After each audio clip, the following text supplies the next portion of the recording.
Chapter 2080, Goal, Dark Abyss. Chapter 2080, Goal, Dark Abyss.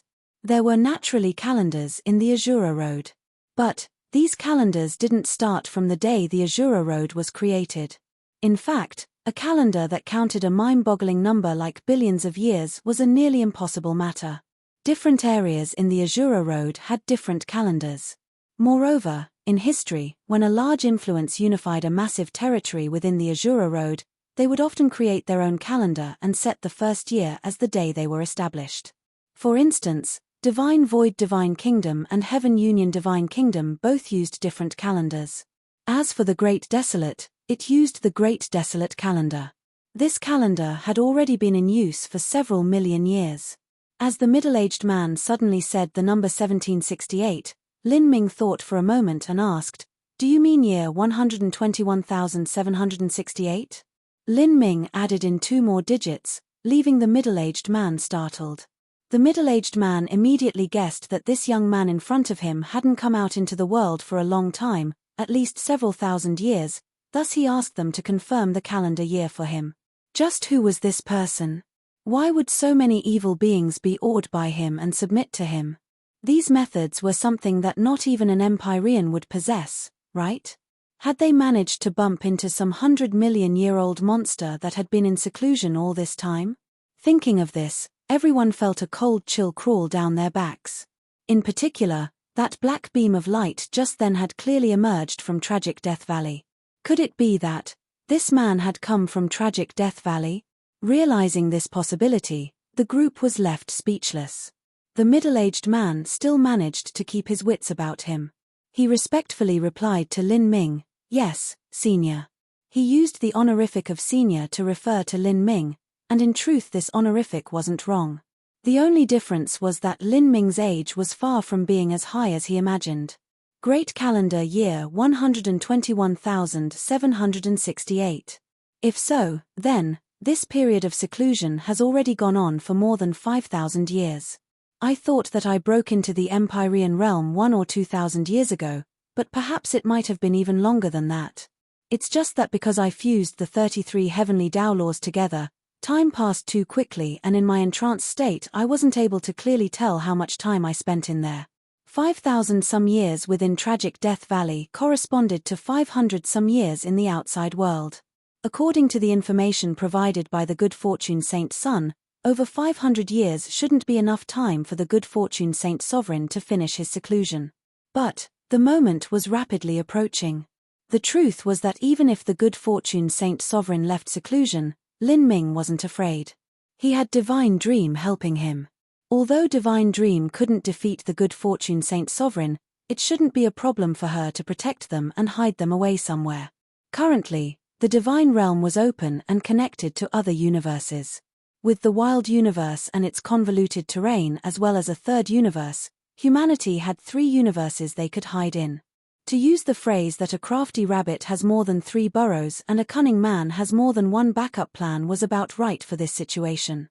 Like this, if the Good Fortune Saint Sovereign wanted to dig out human elites and kill them, then this wouldn't be easy. But Lin Ming had to make haste. He didn't want to leave his destiny to the heavens. "Thank you." Lin Ming faintly smiled. He passed through the crowd of martial artists and continued walking out of God-Burying Ridge. He seemed to walk at a slow pace, as if he were casually idling his way through fog. But in the blink of an eye he had vanished from sight. As for the evil beings of God-Burying Ridge, they still lay sprawled out on the ground. Seeing the motionless evil beings all around them, the squad of trial challengers had cold sweat dripping down their palms. They nervously said, "Let's hurry and leave." They wanted to take this chance to quickly leave God-Burying Ridge. But even though they were scared and apprehensive the entire way, they weren't attacked by any evil beings as they left. It was only when this squad emerged that they learned that what occurred around Tragic Death Valley happened in a much wider range than they thought. This marvelous sight within God-Burying Ridge was spread in numerous tales and exaggerated in different ways. However, because there were too many guesses and too many versions of the story, even if some people had stories close to the truth, no one believed them. After all, their stories were far too unbelievable, and since they were only a minority, they didn't have much persuasive power. Slowly, what occurred in tragic Death Valley morphed into a pure legend. Azura Sea, Final Trial. Lin Ming stood in a broad starry space. Two old men were in front of him. They were the guardians of the final trial and also the servants who had served the Azura Roadmaster for generations, Clear and Ink. You want to go to the Dark Abyss?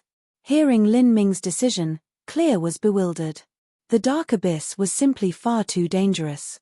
Two seniors, I have decided that I must go to the Dark Abyss, and this is a decision that came after a long period of deliberation. Since I dare to go, I naturally have methods to protect myself and no one should be able to recognize me. The reason I came here today was in truth to confirm something, a secret related to the Dark Abyss and the abyssal demons. As Lin Ming spoke, the two old men fell silent, not speaking for a long time. Lin Ming continued, I originally thought that the Dark Abyss and Primeval Realm ruins might be entrances to a whole different world and that the 33 heavens weren't the only world there is. But afterwards, I obtained some information. It seems that the Dark Abyss comes from an ancient era of ancient eras. That it could be a place which existed 100 billion years ago or even further back than that. I wonder if this is right. Hearing Lin Ming's question, the expressions of the two old men changed. They glanced at each other, then Clear said, concerning the Dark Abyss, we only know some speculations and these are descriptions that the High Lord left in his letters in the past. Indeed, the Dark Abyss might have already existed for 100 billion years. So it really was like that. And, the great calamity of the universe 10 billion years ago was the ancient races fighting with the abyssals? Lin Ming asked. But concerning this assumption, many clues already confirmed that it was correct, and it wasn't too difficult to guess anyways. Moreover, Famine's memories proved this. That's right. In the Great War 10 billion years ago, countless god-kings perished and innumerable races were wiped from existence. Some universes were even left in tatters and devolved into wilderness. Compared to the great calamity of 10 billion years ago, the war between humanity and the saints isn't anything at all.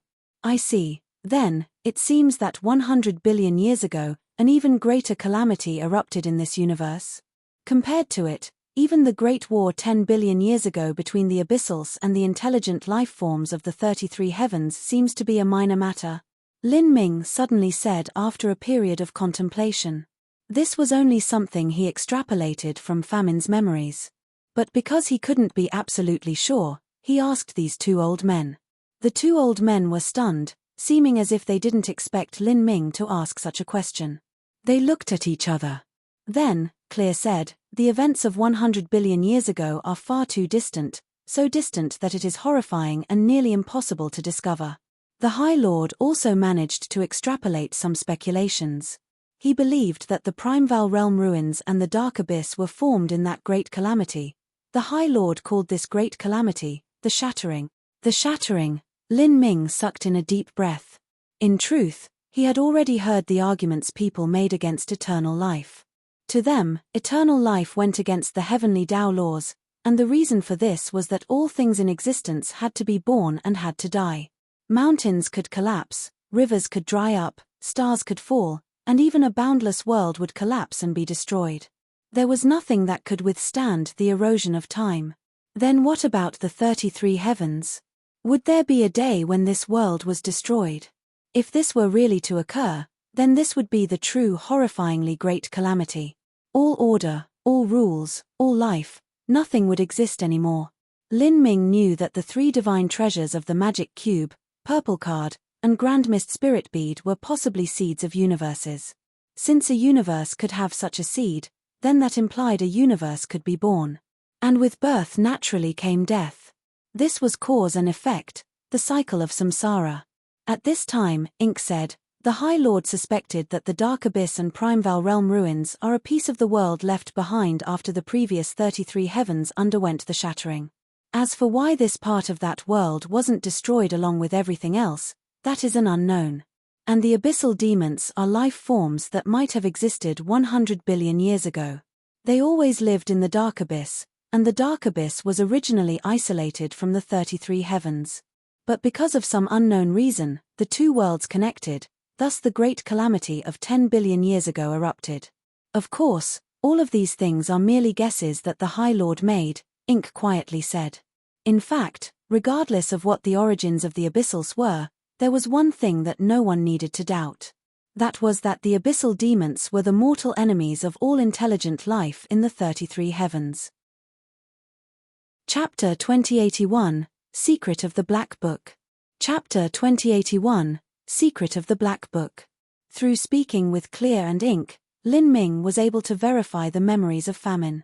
He was able to confirm all sorts of information about the Great Abyssal Calamity 10 billion years ago.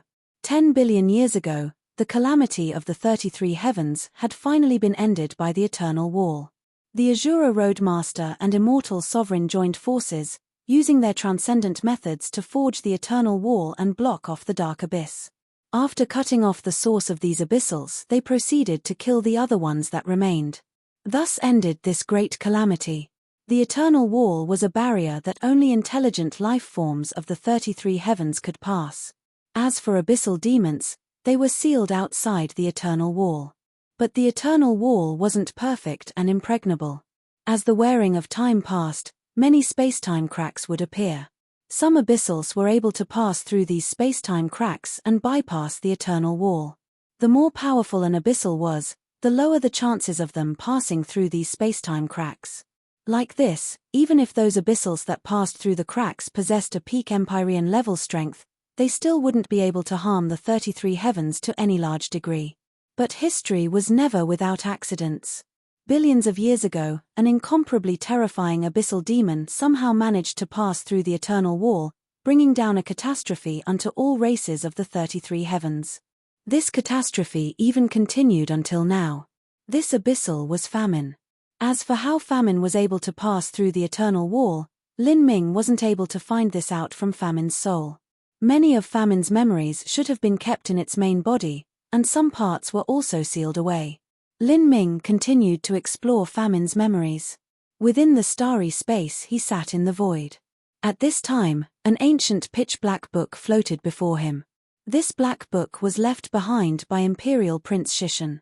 Lin Ming reached out a hand and gently traced its cover.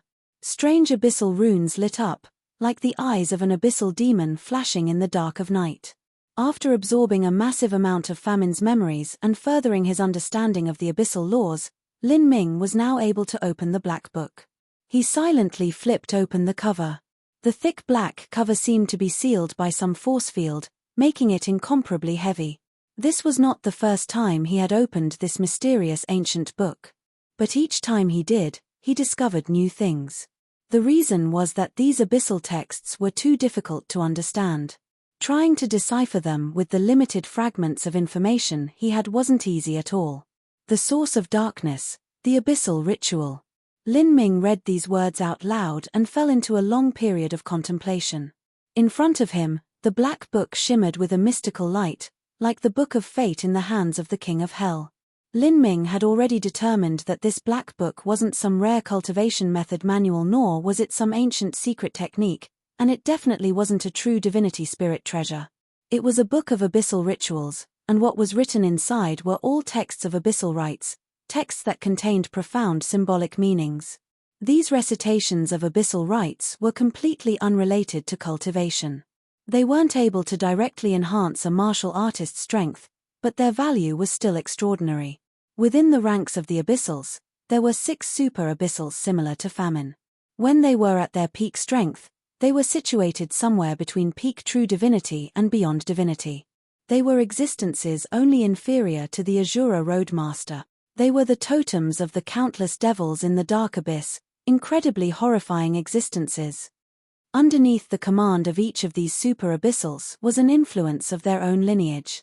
These influences were extremely powerful and contained countless abyssal demons.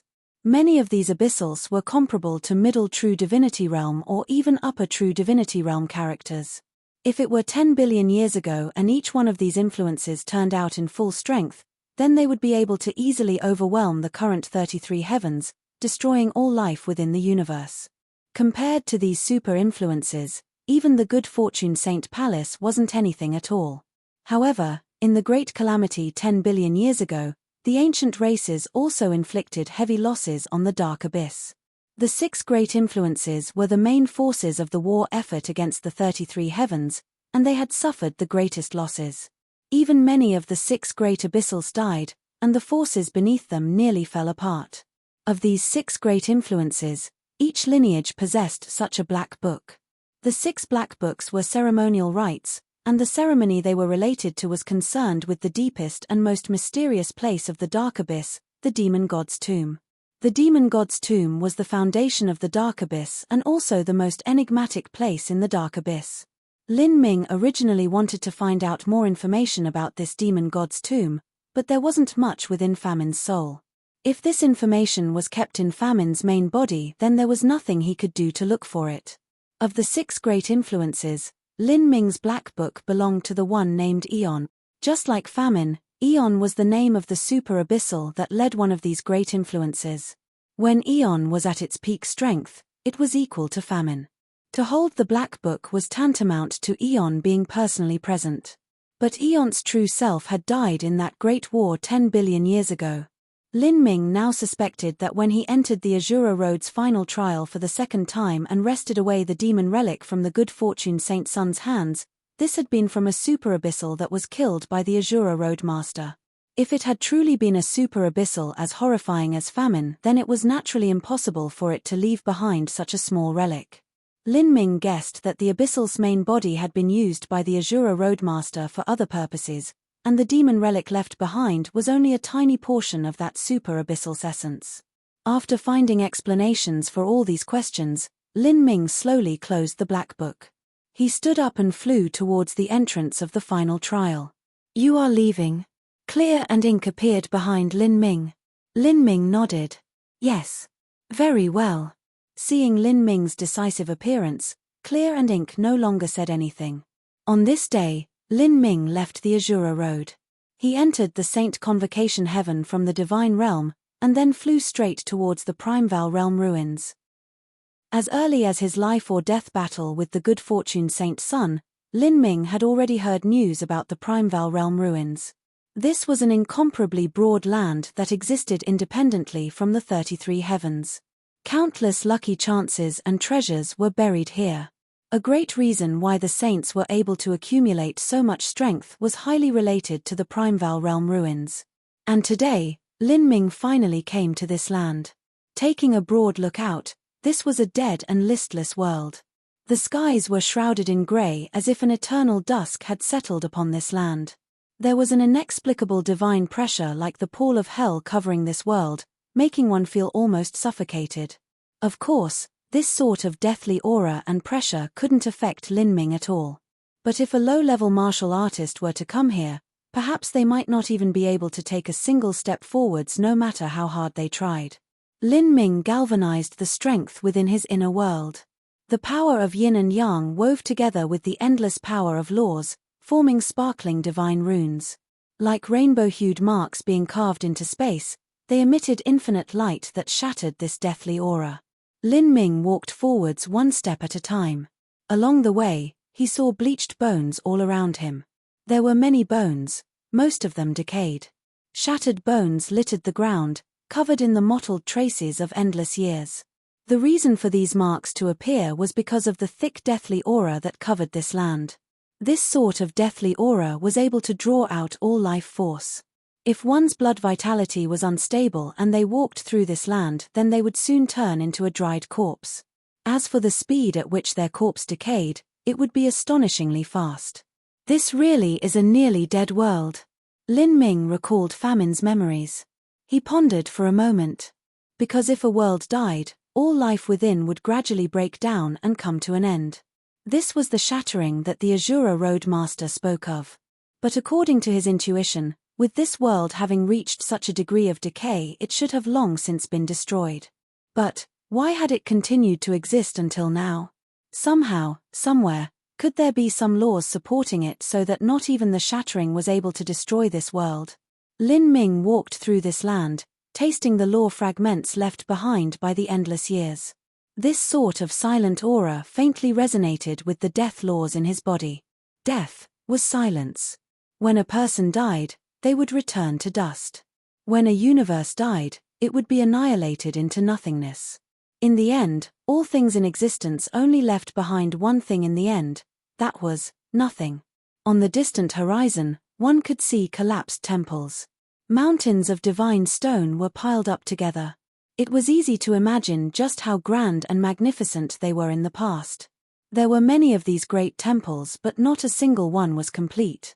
All of them had become dilapidated ruins. These were structures created by powerhouses of the past, yet all of them had been corroded and damaged by the inexhaustible flow of time. With every step he took, Lin Ming could feel ripples of powerful auras all around him. These were auras left behind by ancient god kings. They remained even after billions of years, reminding all who came here just how prosperous and mighty they had once been. Lin Ming passed by a lake. The surface of it was like a mirror. Inside was a goddess bathing, her appearance beautiful and her charm devilish, captivating the heart, beckoning the soul. Seeing this scene, Lin Ming was startled. For such a scene to appear in this deathly still world was surprising. However, he immediately understood what this scene before him was. A pupil opened up between his eyebrows and a brilliant beam of divine light shot out, chopping onto the surface of the lake. The goddess shattered to pieces, turning into a wisp of strange law fragments that slowly vanished. These were the great world law fragments that had condensed and then manifested into reality. Lin Ming passed over a high mountain. Up above, endless divine demons beat upon drums, lightning wrapping around them as they all seethed like a rising tide. Lin Ming's inner world opened. Chaotic energy burst out, swallowing all of this divine demon aura. In the Primeval Realm ruins there was no ancient aura that could hinder Lin Ming's steps. He walked forwards without stopping. Although his pace appeared slow, the truth was that space had lost meaning beneath his feet. He walked for 7 days. During this time period, he once saw many saint martial artists enter into some underground ruins. These ruins were buried all throughout the Primeval Realm ruins. Countless dangers were hidden within, and many saint martial artists that entered were not able to leave. But there were always some people that went into these underground ruins and emerged with heaven-shocking lucky chances. Chapter 2082, The Eternal Wall. Chapter 2082, The Eternal Wall. 7 days later, where the skies and land met, black fog chaotically swirled as if the world itself was boiling over. Dark black lighting wove together, the thunderclaps crashing into the ears. Turbulent storms raged wildly within this black fog, destroying all around them. Vaguely, it was as if some giant godly demon resided within, emitting a terrifying aura. A dark and boundless pool surface appeared in front of Lin Ming, seeming to go on to infinity. Seeing this and feeling the divine demon aura rushing towards him, Lin Ming's pupils shrank and brilliance lit up his eyes. This is it. From Famine's memories, the entrance to the dark abyss. The central region of the Primeval Realm ruins was the entrance to the dark abyss. In the past, Empyrean Primordius had also entered the dark abyss from here. The closer Lin Ming approached to that pitch-black abyss, the more that chaotic black fog surged and tumbled. Bang! When he reached the entrance, the black fog rose like a tide of darkness, crashing towards him with a roar. This black fog rose up to the skies, monstrous and threatening. It galloped over the world, causing great blasts to echo through the heavens and earth, as if the world would soon be destroyed. Since Lin Ming entered the Primeval Realm ruins, this was the first time he had truly felt pressure. The black fog contained an irresistible great strength. Contained within it was the remnant auras of supreme powerhouses. Moreover, there were more than just a few of these auras. Rather, it was like millions and billions of powerful ancient god kings were randomly striking out at the world without rhyme or reason. All martial artists that came here had to withstand this pressure. Below the Empyrean realm, being directly disintegrated to ashes here was a matter of fact. Even outstanding existences amongst Empyreans could exhaust all their effort and strength to withstand this pressure, sustaining injuries to enter the dark abyss. In the past, Empyrean Primordius was also the same. Lin Ming's thoughts stirred. The power of divinity erupted from his body, forming a protective golden barrier all around him. Then, the crazy black waves were no longer able to harm Lin Ming even a little bit. An attack that a peak Empyrean could barely withstand was naturally nothing at all to Lin Ming. The laws here are twisted, Lin Ming thought. He could feel that the entrance to the dark abyss was an incomparably strange space. Here, all laws were twisted, including those of space and time. If one didn't have a profound understanding of the laws, then it was possible to lose oneself in this chaotic labyrinth and be trapped here forever. With all these reasons combined together, just the entrance of this mysterious dark abyss was an absolute death zone. There wasn't a need to mention the even more dangerous world within. This was also the reason the dark abyss was such a riddle. The weak simply weren't able to enter. Only peerless powerhouses could enter, and they had to endure life-threatening risks in order to do so. Thus, people only possessed an extremely limited understanding into the dark abyss. It just wasn't possible to ask peak Empyreans to go to the dark abyss to find out information. Lin Ming paused for a moment. He could clearly see a channel within the distorted laws. Then, easily, like a straight arrow, he thrust deep towards the depths of the dark abyss. He didn't know how far he fell or how long he fell for. With a light cracking sound, a golden shadow smashed into his protective power of divinity and then collapsed. Lin Ming's thoughts stirred. He calmed his mind and looked out. To his surprise, he discovered that just outside the black fog which surrounded him, there was something that resembled golden grains of sand. Although these things were small, the smallest one was comparable to a meteor, possessing an incredible impact force. Within his hands, the power of divinity turned into chains that grabbed onto this grain of sand. He examined it closer. When this golden sand entered his hand, Lin Ming could see an incomplete but supremely powerful martial artist's aura within it. An ancient and dilapidated strength of a divine soul dissipated from the golden sand and slowly spread into Lin Ming's spiritual sea. This is a bone fragment of an ancient peerless ruler. Lin Ming sucked in a deep breath of air, not sure what feeling was in his heart. He had already learned from Famine's memories that after flying halfway into the entrance of the dark abyss he would see such a scene. But as he truly saw these fragments for himself, myriad complex emotions filled him. These broken bones were left behind from the great war between the ancient races and abyssal demons 10 billion years ago. The entrance to the dark abyss was the final battlefield in that great war 10 billion years ago. Countless heroic powerhouses had perished here. These broken bones were all that remained of them after they died in battle. Within the distorted laws, they had already existed for 10 billion years. Pa! More and more bone fragments appeared, constantly barraging Lin Ming's protective power of divinity. It was like endless hail crashing into a metal bucket. With Lin Ming's strength, these broken bones weren't able to harm him. But every one that struck him caused his mind to shake. Each grain of these broken bones represented the heroic souls of the ancient races who had chosen to sacrifice themselves here. Normally, within this storm, these broken bones danced in the wind and remained undamaged. But now they smashed into Lin Ming's protective power of divinity and were instantly crushed to nothing. Lin Ming couldn't bear this. He started to avoid these broken bones on his own initiative. With a turn of his mind, the might of the 33 heavens laws appeared in this pitch-black abyss, opening up a channel in the distorted laws and paving the way forwards. Lin Ming stepped into this channel and avoided the barrage of broken bones. He turned into a beam of light that shot straight into the dark abyss. After flying for an unknown period of time, Lin Ming finally landed on black earth. This earth stretched on without end, vast and boundless. There was simply no end in sight. Lin Ming stood above this earth, quietly feeling it. A feeling of indescribable shock filled his heart.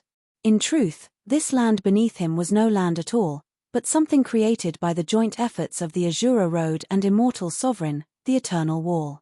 In Famine's memories, Lin Ming could feel just how much it had feared this divine wall. This eternal wall had spanned the entire entrance of the dark abyss for 10 billion years now, and had gradually evolved into the appearance of land. Atop the eternal wall there was a channel that led deep into the dark abyss. Only intelligent life forms of the 33 heavens could pass through, but abyssals were actually isolated outside. Lin Ming followed the eternal wall. As he walked, the storms vanished and the black fog dispersed. He looked in all directions. All he could see in this grey and deathly stillness were broken bones scattered all over. These broken bones might have been eroded over billions of years, but some of them still shined like crystalline gems. 10 billion years ago, the Eternal Wall was the last battlefield where the ancient races and abyssal demons engaged in a brutal slaughter. It was unknown just how many peerless characters had perished here, how many abyssals had been slain. Even after 10 billion years, the killing intent still hadn't faded. It was more than enough to shock the heart. Walking atop the Eternal Wall, Lin Ming faintly felt as if the road before him was the river of time. Bones seemed to wash up periodically, falling onto the side of his path. Some of these bones came from abyssals and some came from ancient race masters. They were able to maintain their integrity without breaking apart into numerous tiny fragments. This proved that the masters of these remains had reached an inconceivable level of strength in life, otherwise it would be impossible for their bones to not break apart after 10 billion years and still remain so crystal clear. Even after such a long time passed, Lin Ming could see traces of battle all around him. These traces were not marked on the ground, but carved into the void. Sword marks, claw marks, saber marks, fist prints, spear holes, all of these attacks had forcefully pierced through the laws so that even though such a long time passed, Lin Ming could still feel a fierce killing intent from them. Some killing intent even stirred up wind and lightning and lingered with the energy of laws, as if some god king were sitting up high. Lin Ming even saw phantasmal illusions created by the overwhelming killing intent. He saw scenes of hundreds of millions of ancient race rulers rushing ahead of trillions upon quadrillions of holy lords. Their killing intent manifested into blood dragons that clawed at the world. Sighing deeply, Lin Ming walked alone. Slowly and steadily, he finally arrived at the center of the Eternal Wall. This was the channel that led to the dark abyss. And here, Lin Ming saw the first relatively complete construction he had seen ever since he entered the Primeval Realm ruins. This was an altar. From afar this altar was grey and gloomy, so broad that it was impossible to see the edges. It exuded an ancient solemnity, seeming as if it suppressed this entire world. Even a corner towered into the skies, incomparably grand. Although it was only an altar, it possessed a sense of overruling all of creation, like a divine god looking down upon the world and peering into the past and future. It made one feel small, as if they couldn't help but lay helpless before it. However, when Lin Ming truly neared it, he discovered that this altar was in truth only 100 feet high, as if everything he saw just then had been nothing but a mirage. The altar was completely covered in the aura of chaos. Here, chains of divine iron ran haphazardly across its surface. There seemed to be true dragons roaring from within these chains, true phoenixes flapping their wings, leviathans racing through the water, as if everything were contained within. This altar had existed for innumerable years. Some parts had already toppled and some of the runes carved atop it had dimmed, no longer bright. An altar formed by star essence. Although Lin Ming had obtained some information from Famine's memories, when he saw this altar for himself, he couldn't help but sigh in praise. To refine the essence from a star and then cast it into an altar. Only a small amount of essence could be extracted from a star, and to make this sort of altar it was unknown how many stars had to be used. Moreover, extracting the essence of a star was as difficult as ascending to the heavens. Even a true divinity would find it difficult to do. However, when star essence was refined, it could exist for a time even longer than the stars themselves.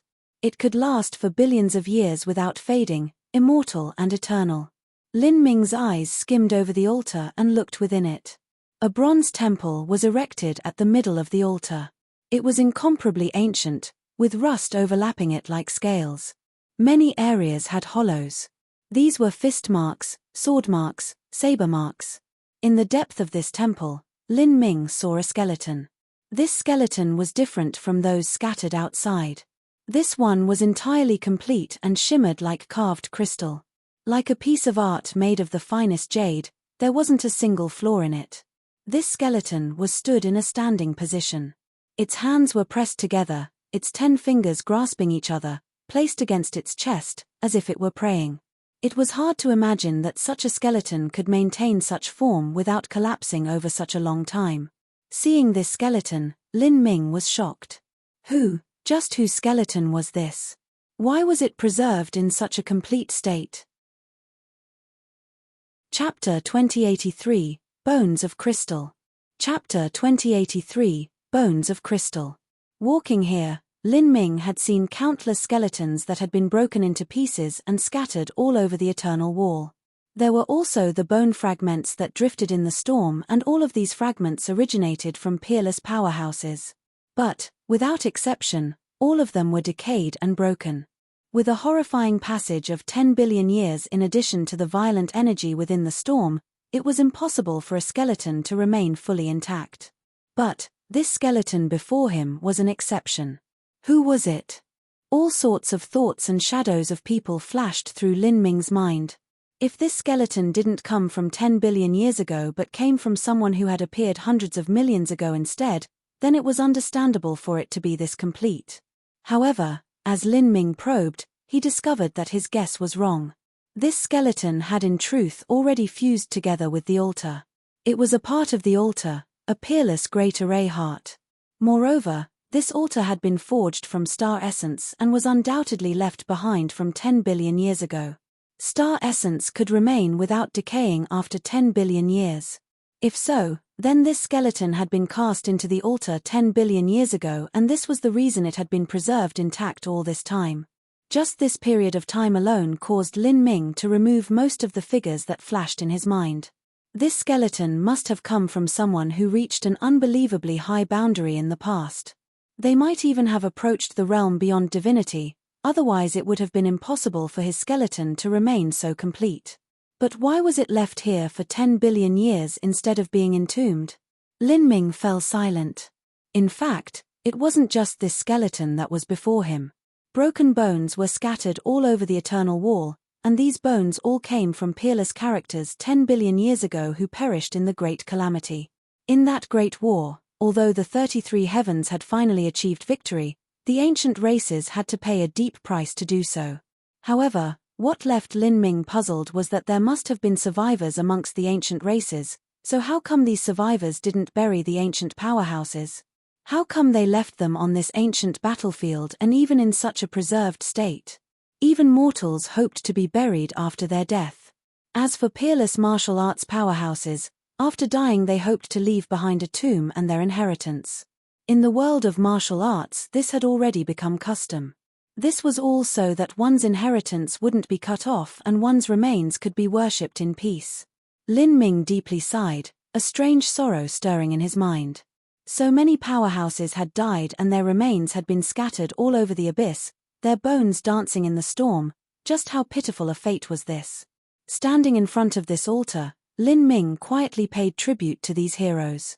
Then, he hesitated for a moment before stepping onto the altar. Bloodstains marked it, and these bloodstains were painted into mystical totems that were spread all over the altar. Even after 10 billion years, these totems were still emitting a vast aura. This aura wasn't a Buddha-killing aura, but a certain kind of strength that stunned Lin Ming. It was a strength wrapped in warmth, dedication, passion. Killing aura, Lin Ming had seen all kinds before. But, this sort of warm strength was something he rarely saw.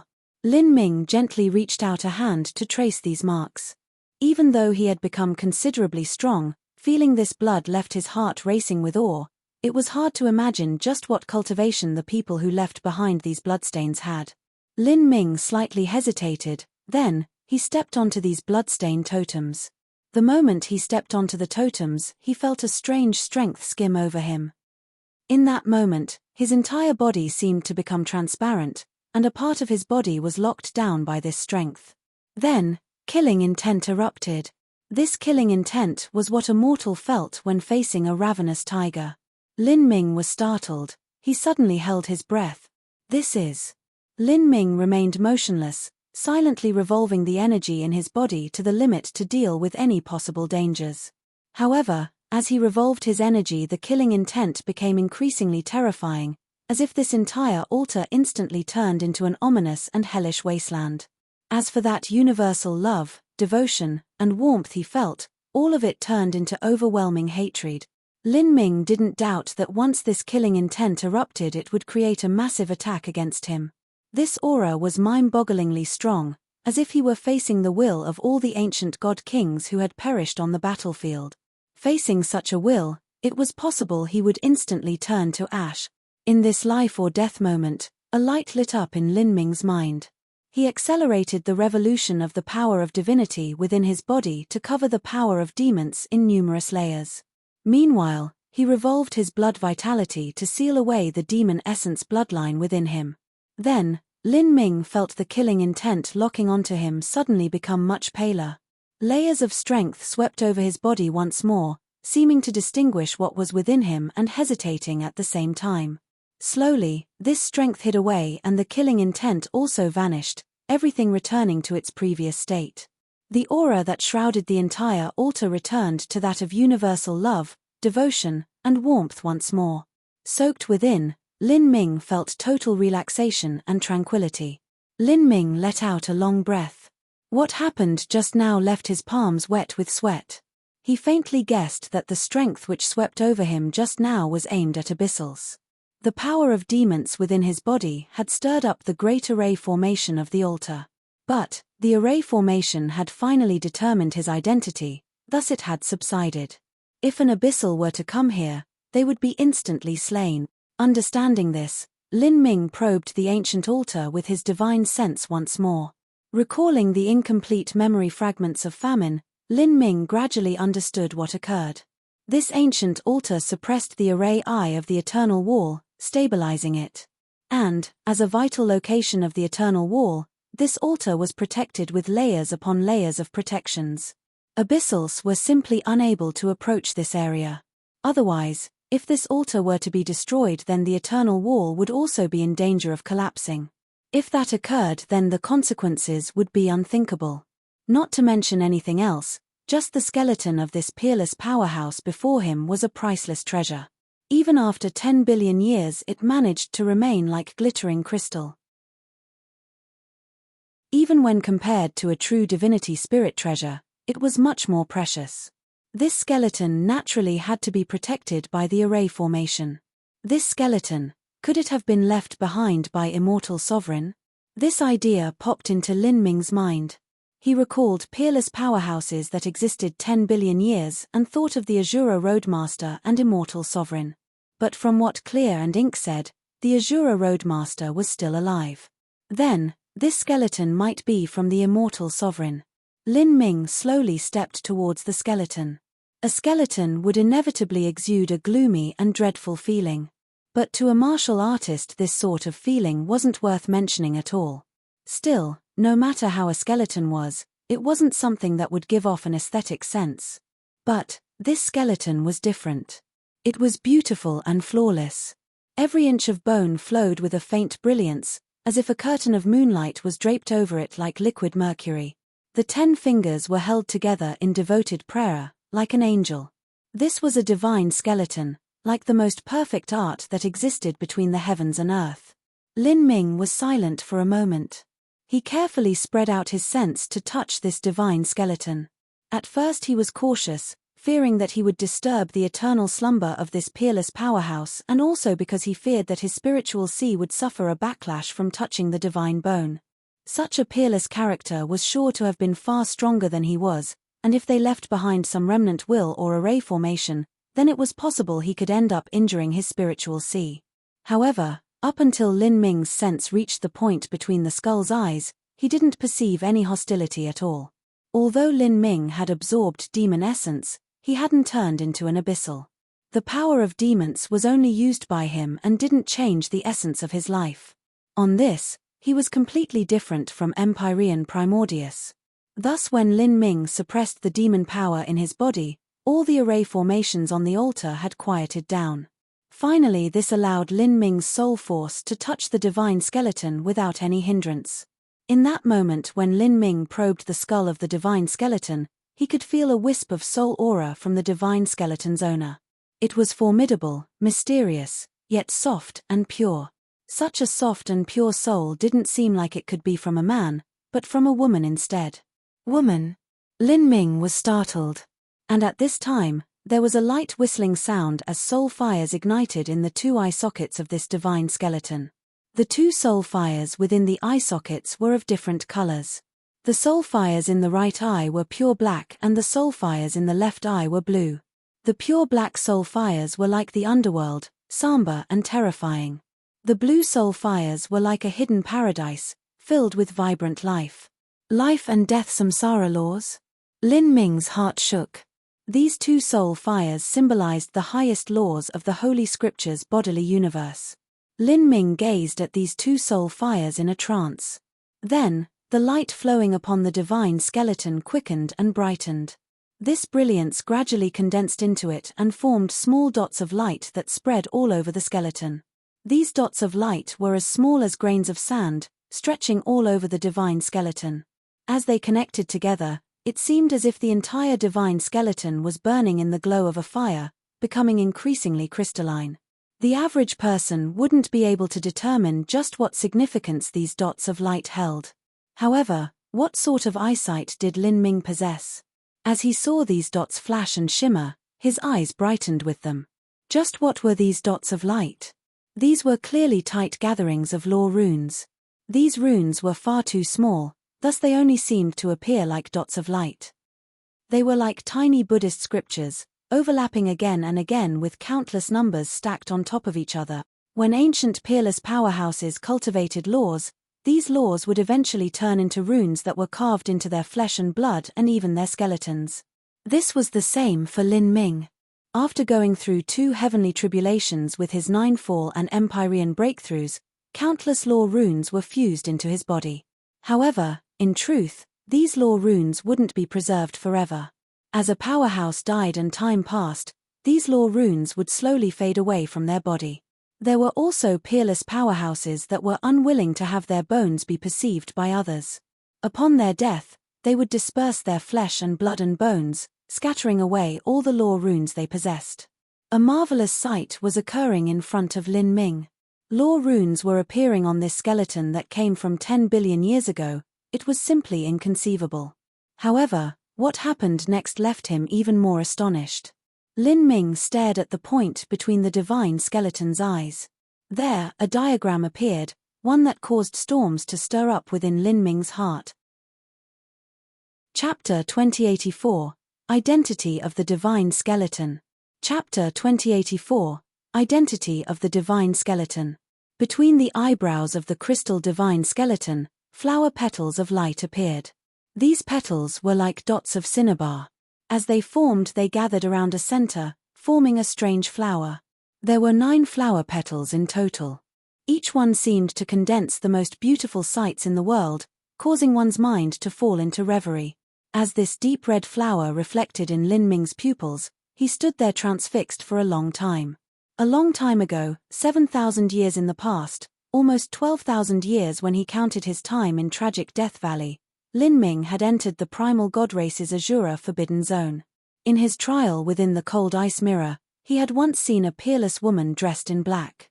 This woman had an appearance completely the same as Sheng Mai. Their temperament, their attitude, their appearance, everything was similar. It was impossible that this was a mere coincidence. And between that woman's eyebrows, there was a mark composed of 9 flower petals. The only difference between that woman in the cold ice mirror and this skeleton before him was that within the cold ice mirror, that mysterious woman only had 8 flower petals fully unfurled on her mark. The final flower petal was small, not fully stretched out. But now in front of Lin Ming, 9 flower petals were in full bloom. Their light was sharp and brilliant, leaving one intoxicated with their beauty. This is Sheng Mai's unrivaled appearance flashed in Lin Ming's mind. There were 2 possibilities. One of them was that this sort of flower petal mark belonged to a certain type of person, and this crystalline divine skeleton and the mysterious woman in the cold ice mirror were both this type of person. However, this was an extremely unlikely possibility. After all, this type of peerless woman was simply far too rare 10 billion years ago. Thus, the more likely explanation was that this crystalline divine skeleton belonged to the woman in the cold ice mirror. She had died here and her bones were preserved for 10 billion years. Could it really be that Sheng Mai was the reincarnation of a superpowerhouse from 10 billion years past? Thinking of this possibility, Lin Ming felt it was far too ridiculous. 10 billion years was simply far too long ago. What sort of peerless powerhouse could pass the river of 10 billion years after death to reincarnate? Moreover, although Sheng Mai was fierce, the truth was that she was suppressed by the Soul Emperor. There was not just a simple disagreement between Sheng Mai and the Soul Emperor, the two could be described as sharing a deep grudge. From this point, if Sheng Mai was truly the reincarnation of a peerless character from 10 billion years ago, how could she be restrained by the Soul Emperor? All sorts of ideas raced through Lin Ming's mind. He looked at the flower petals. With his sense, he couldn't be wrong. The flower petals he saw right now were identical to the ones that the mysterious woman in the cold ice mirror possessed. Not only were they similar in shape, but their aura was also the same. As for why there was a difference in the 9th flower petal, this might be because these flower petals were a manifestation of the cultivation method that the mysterious woman in the cold ice mirror trained in. For instance, the grand reincarnation art. With every reincarnation, an additional flower petal would appear between the woman's eyebrows. With 9 reincarnations, the flower petals would be complete, reaching perfection. When Lin Ming had seen the black-clothed woman in the cold ice mirror, she had just finished her 8th reincarnation and had yet to complete the 9th revolution, and now it was obvious that before this mysterious woman perished, she had reached perfection in the grand reincarnation art. Upon realizing this, Lin Ming wasn't sure what he felt. The great Tao was boundless and the heavens and earth were heartless. An ancient beauty that could bring the downfall of the worlds, a goddess of peerless grace and talent, even someone like this couldn't escape the fate of becoming nothing but bones. As for those ancient rulers of 100 races, those peerless proud sons of heaven, in the end they too turned to dust, their bones scattered in the wind. This was destiny, the final fate that no one could avoid. Lin Ming deeply bowed towards the remains of this goddess. And after he bowed, the soul fires in the goddess' eye sockets slowly extinguished. All that remained were the runes on the surface of the bones. The runes glittered, allowing Lin Ming to clearly see the laws within. These runes were all slowly cultivated by this ancient peerless woman. What they contained included the universe of the body and the samsara of life and death recorded within the Holy Scripture. Compared to the Holy Scripture, the runes on the goddess remains gave no hints. There was no beginning and no end, all there were endless runes, each one more mysterious and complex than the last. These runes originated from the Holy Scripture. But after fusing together with the mysterious woman's own understandings and comprehensions, they were no longer the same as the Holy Scripture. If one didn't understand the Holy Scripture, if one didn't have a deep martial arts foundation, then it would be completely impossible to understand just what these runes were. Even for Lin Ming, wanting to understand these numerous convoluted bone runes wasn't easy at all. He rapidly browsed through them, and then recorded them all in his mind using his formidable memory. In the past, Lin Ming had only seen the pages of life of the Holy Scripture. As for the pages of death, they were in memories left behind to him by Sheng Mai in that tiny part of her soul source. They were in truth extremely incomplete. Lin Ming had relied on his own comprehensions and personally understood samsara through death to continue the pages of death. In this state, as Lin Ming saw these bone runes left behind by this peerless woman from 10 billion years ago, it was equal to making up many missing places in his own Holy Scripture laws. Lin Ming slowly verified these bone runes with his own comprehensions, one at a time. He felt his mind open and new realizations pour in. The martial arts civilization was a process of accumulation. Although there were proud children of heaven with outstanding talent capable of producing their own self-created cultivation methods, all these self-created cultivation methods had foundations based on the inheritances of their predecessors. It was impossible for anyone to create a cultivation method that far surpassed the current level of the martial arts civilization. No matter how many reincarnations Lin Ming underwent, no matter how many samsaras of life and death he observed in the world, no matter how profound his comprehensions were, it was impossible for his laws in the pages of death to be as complete as that of the immortal sovereign from 10 billion years ago, who had focused his lifetime of energy on the Holy Scripture. And now, with the true Holy Scripture's pages of death before him, Lin Ming was undoubtedly able to further his Holy Scripture laws. Lin Ming greedily remembered all he saw. A quarter hour passed. The shimmering runes of the divine skeleton began to darken. It was clear that the runes could only manifest for a short period of time. Lin Ming's pupils widened and he sped up his reading pace. These incomparably complex runes swiftly passed through Lin Ming's mind and were recorded deep in his memory, marked into his spiritual sea. This continued until the light of the bones faded away. By now, Lin Ming had memorized all of the bone runes. Hu! The last wisp of light vanished and darkness returned to the altar temple. The divine skeleton also became tranquil once more. Lin Ming faced the skeleton and bowed a final time. When his mental strength probed the crystalline divine skeleton, the bone runes had lit up. This was clearly not a coincidence. Could it be that the holy scripture laws in his body had activated the bone runes somehow? Or could it be that there was some wisp of residual consciousness in this divine skeleton that managed to be preserved due to the array formation in this altar? If this were true, then these bone runes were intentionally revealed to him by this wisp of consciousness.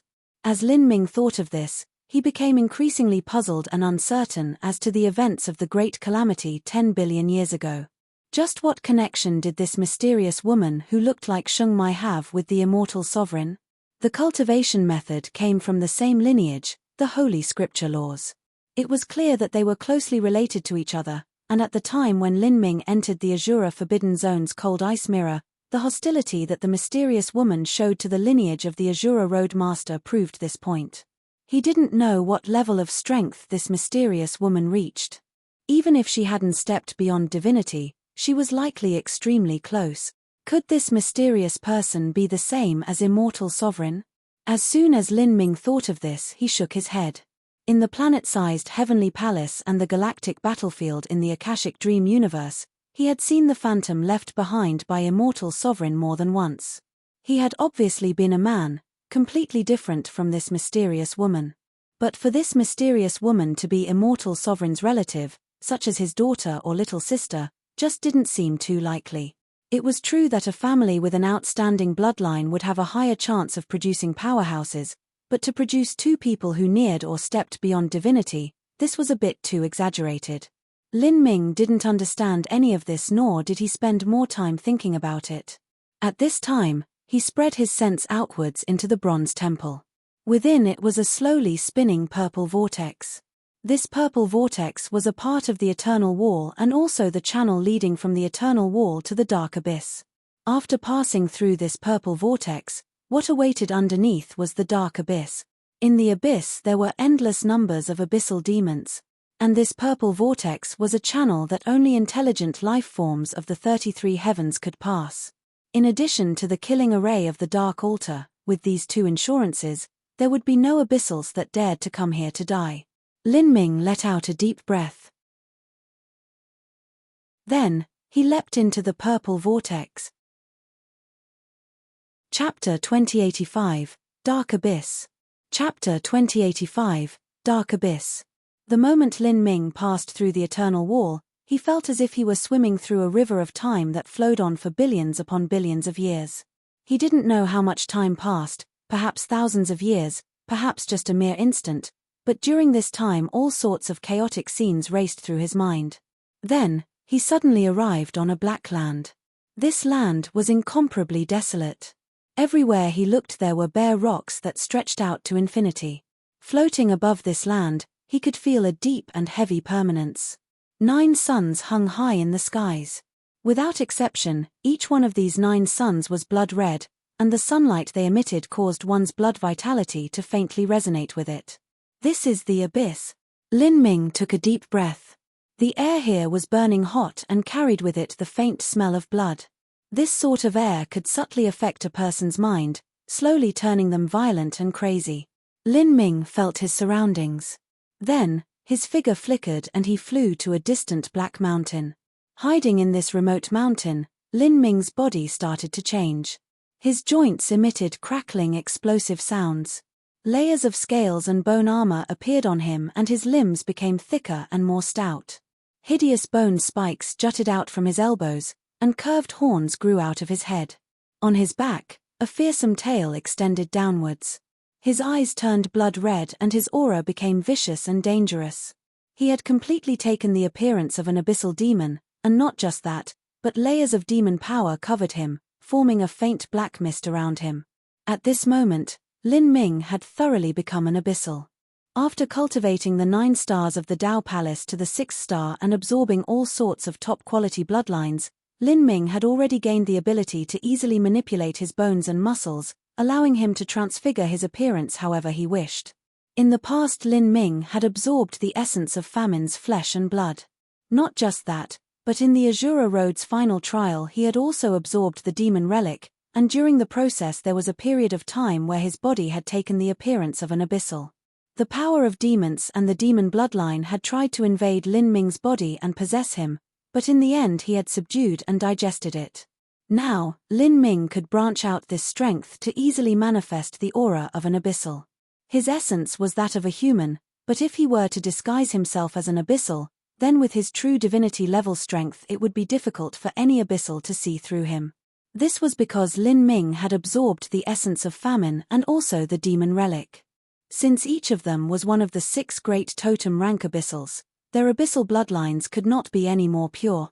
Using a quarter hour of time, Lin Ming constantly adjusted the frequency of the demon power in his body and also checked over himself again and again to prevent there being any flaws in his disguise. He continued this until he felt it was perfect. Lin Ming believed that even if Xiao Moxian were to stand in front of him, she would find it difficult to recognize him. That boiling demon power had covered all of his original aura. He stretched a finger. This finger ended with a black and terrifying nail. On the end of Lin Ming's fingertip, layers of black lines appeared, dancing in the air. These lines condensed together, turning into different shapes. Sometimes it was a sphere, sometimes it was a cube. Finally, these figures completely collapsed, leaving behind a single point and becoming a mini black hole. The mini black hole greedily swallowed all the surrounding energy, and even light vanished when it entered. This strange phenomenon belonged to Famine. It was the laws of swallowing. Within Tragic Death Valley, Lin Ming had used 1,000 years to absorb Famine's essence and unlock its memories. Now, not only could he simulate an abyssal aura but he could even replicate the laws of swallowing. It could be said that Lin Ming truly controlled a portion of Famine's abilities. Although his laws of swallowing weren't as strong as Famine's, it was more than enough for him to use for absorbing energy for his own cultivation. With the swallowing laws supporting him, Lin Ming's cultivation speed and ability to accumulate energy would rise by a mind-boggling amount. Whoosh! The black sphere vanished. He subconsciously cracked his wrists, a loud crackling sound coming from them. What he wanted to do now was to find a high-level abyssal demon and see if it would recognize him. A human had come to the world of the abyssals and had disguised himself as an abyssal to probe their secrets and steal their lucky chances. This strange feeling left a playful smile tugging at Lin Ming's lips. When this smile was joined with his current appearance, it gave off a fierce and bizarrely macabre feeling. This seemed like the vivid image of a sinister and cruel demon, and if martial artists of the 33 heavens were to see him, they would desperately try to kill him with everything they had. Lin Ming's figure flashed. His tall and strong body tore through the void, rapidly flying away. In an instant he flew thousands of miles. Then, he fell down into a wild forest. In Famine's memories, the dark abyss was like a pagoda. It was divided into different layers. Each layer of the abyss was vast and boundless. It was hard to find where its edges were. Every layer of the abyss had 9 suns hanging high in the skies, forming a complete world. From one layer to another, trillions of space channels connected them. These space channels overflowed with violent space storms. If an abyssal whose body wasn't strong enough entered one of these space channels, then it was possible they would be torn to shreds by the space storms. The deeper one went into the abyss, the more intense the space storms became. Thus, generally speaking, low-level abyssals were gathered in the first few layers of the dark abyss. As for the high-level abyssals, they lurked in the lower layers. They were like beasts hiding in the dark, waiting for the day they could run out of the abyss and swallow all living beings in the 33 heavens. Lin Ming didn't plan to stay in the first several layers. It was impossible for these low-level abyssals to see through his disguise. Moreover, if he stayed in the upper levels, it would be impossible for him to find lucky chances. The reason Lin Ming came to this forested mountain was because after probing the area with his sense, he discovered that there was a space channel hidden here, one that led to the next layer of the abyss. However, As Lin Ming was looking for the space channel in accordance with what he sensed earlier, his footsteps paused. He heard a rustling sound from the forest and also a faint killing intent. It was clear that some sort of aggressive being was approaching. Although Lin Ming didn't have any interest in killing the low-level abyssals at the first layer of the dark abyss, since he didn't have any relation to them, he might as well use this chance to test his laws of swallowing.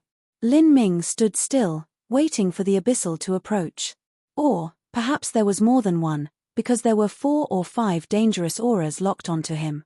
However, when Lin Ming spread out his own sense and locked onto these abyssals, he actually stiffened.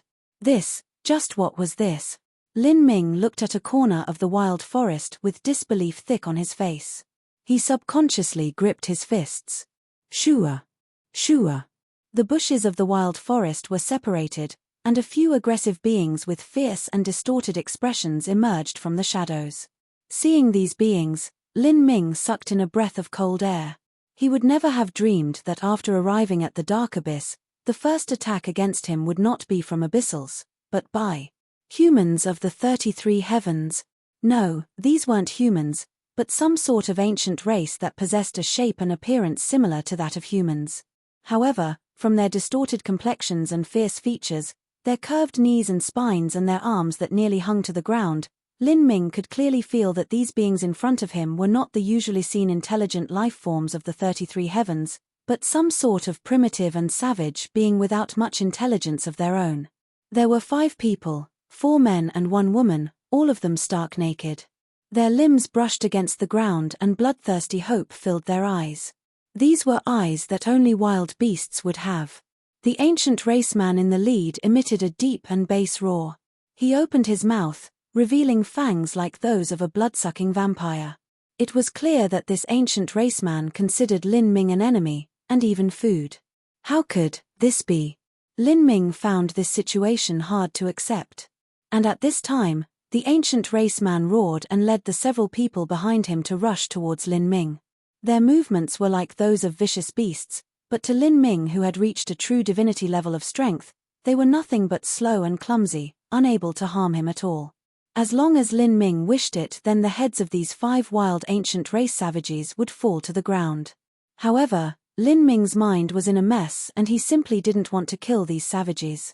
His figure flashed and he drew backwards like a ghost, instantly appearing a mile away. The 5 savages emerged empty-handed. They were immediately enraged. And at this time, Lin Ming's thoughts stirred once more. He looked up in a direction. There, he could see 4 or 5 other living beings rapidly flying over. These beings were covered in black armor. Their bodies were tall and thick and they held large axes in their hands. Their eyes were blood red and black energy tumbled around their bodies. They were clearly abyssal demons. Whoosh! An axe was hurled out by the leading abyssal. It tore through the air, howling in an arc as it circled around towards those 5 savages. Blood shot into the air. 2 savages were decapitated by the axe, their blood splashing out. Hee. We caught another 5 prey. Although their cultivation is a bit lower, it's good enough. All of them are mine. The abyssal in the lead spoke in the abyssal language. Thanks to Famine's memories, Lin Ming was able to understand him. These words left Lin Ming dazed. He seemed to realize a possibility. In the dark abyss, these ancient race people were considered the same as vicious beasts, all of them were regarded as prey. And the abyssals were hunters. They captured and killed their prey in the open land, and this was how they gained experience. Similar to when humanity developed the wild universe. In the dark abyss, everything was reversed. The intelligent life forms of the 33 heavens had become the prey instead. Lin Ming had no idea what had occurred in the abyss. In the memories of Famine, the dark abyss originally wasn't like this. Chapter 2086, Fate of the Ancient Races. Chapter 2086, Fate of the Ancient Races. Ha ha ha ha. How fun. The abyssal demon slashed out his axe once more. Another ancient raceman had his neck sliced off. After a moment, only 2 of the 5 savages remained. These 2 savages could clearly feel fear.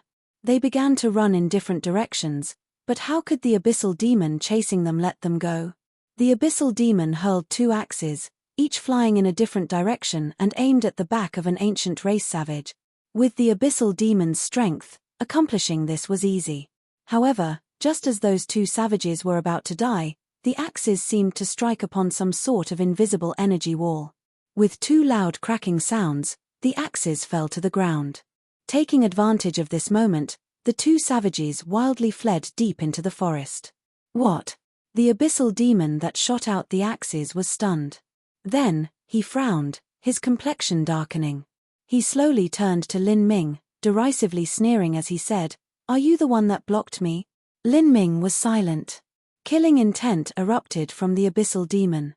He didn't know why Lin Ming would rescue those 2 pathetic creatures, but at this time, Lin Ming's lack of explanation and his contemptuous expression caused the abyssal demon to become even more furious. He felt that Lin Ming was intentionally trying to pick a fight and was taunting him. "You are courting death," the abyssal demon spat out. "Huala." With a light sound, the 5 abyssals surrounded Lin Ming. These abyssal demons were all iron claw demons. They were one of the relatively low-level abyssals of the dark abyss. Their limbs were sturdy and powerful and they were extremely fast.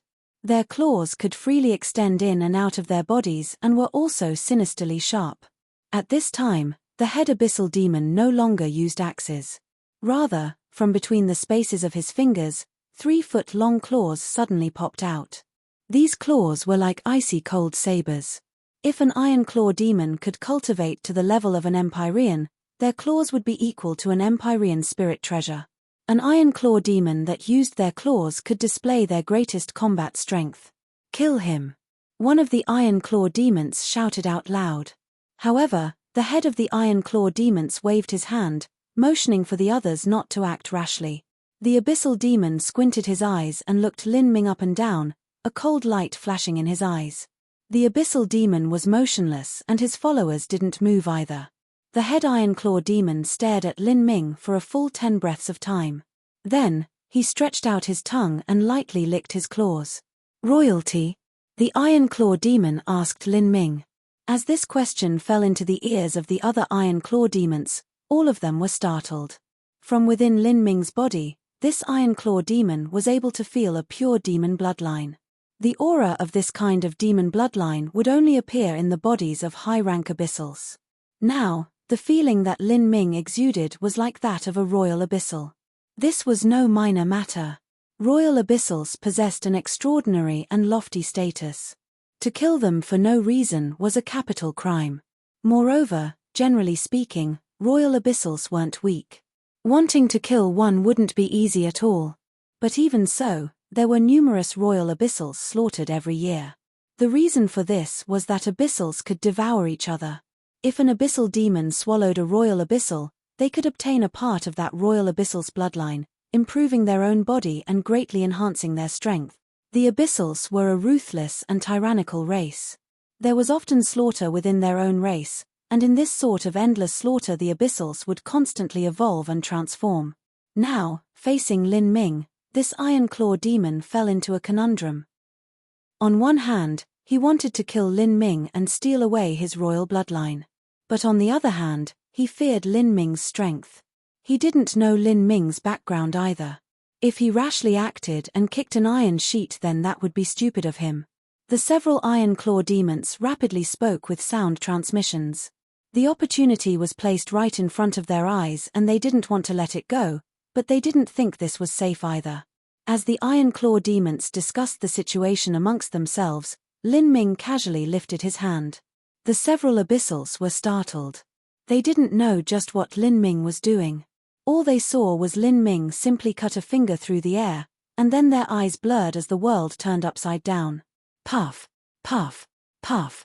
5 sharp slicing sounds filled the air. The heads of the 5 iron claw demons were instantly separated from their bodies. As their giant heads fell onto the ground, they bounced like rubber balls. In their final moments of death, all that filled their faces was utter disbelief. How could this? The head of the iron claw demons could see his own body standing still and growing farther and farther away. His consciousness turned blurry. Even now he had no idea how Lin Ming had killed them. But the moment the iron claw demon was about to die, he felt an irresistible strength cover his spiritual sea. Then, a soul-tearing pain racked his entire being as his spirit mark was forcefully erased by Lin Ming. Lin Ming began using the magic cube to read through the memories of these abyssals. He wanted to know everything about why they were hunting the ancient races. These iron claw demons were of a very low level. As Lin Ming read through their memories, it was the same as a mortal scholar reading through the well-known texts of the nation. It was rapid and easily understood at a glance. Soon, Lin Ming obtained the information he wanted. The situation was close to what he had guessed, and in truth was even worse than what he had thought. The Dark Abyss had always had people of the ancient races. This even included the number one ancient race of the 33 heavens, the primal god race. And, these ancient race people came from the Great Calamity 10 billion years ago, when they were captured and brought here by the Abyssals. In the past, when the Azura Road Master and Immortal Sovereign laid down the Eternal Wall to isolate the Dark Abyss from the 33 heavens, these ancient race captives had inevitably been trapped in the Dark Abyss. For all this time, the Abyssals raised these ancient race people and transformed these captives. They left behind demon brands in their bodies, turning them into slaves, living furnaces, food, alchemy materials, experimental materials, and so forth. In the Great War 10 billion years ago, the destiny of the 33 heavens ancient races had been shattered. Beneath the terrifying existence of the Abyssal's curse, the ancient races began to slowly decline. For instance, even an incredibly powerful race like the primal god race found it increasingly difficult to reproduce. However, within the Dark Abyss, these ancient race captives weren't affected by this curse. They retained their original ability to reproduce. 10 billion years was enough time for these ancient race captives to multiply and expand. Their population increased by countless times, until they covered every layer of the Dark Abyss. Due to the careful efforts of the Abyssals, the bloodlines of these ancient race captives had slowly merged together as one. The Abyssals used curse arts, subjugation techniques, slave seals, and so forth to constantly enslave the ancient race descendants. At the same time, the Abyssals even planted abyssal control factors in the bloodlines of the ancient races. Slowly, the ancient races became no different than cattle, raised in captivity in large numbers by the Abyssals. The Abyssals sealed away the intelligence of these ancient race descendants. Then they picked the best among them and let them loose in the wild, turning them into prey. The ancient races had outstanding talent. Even after becoming savages, they still retained a formidable combat strength.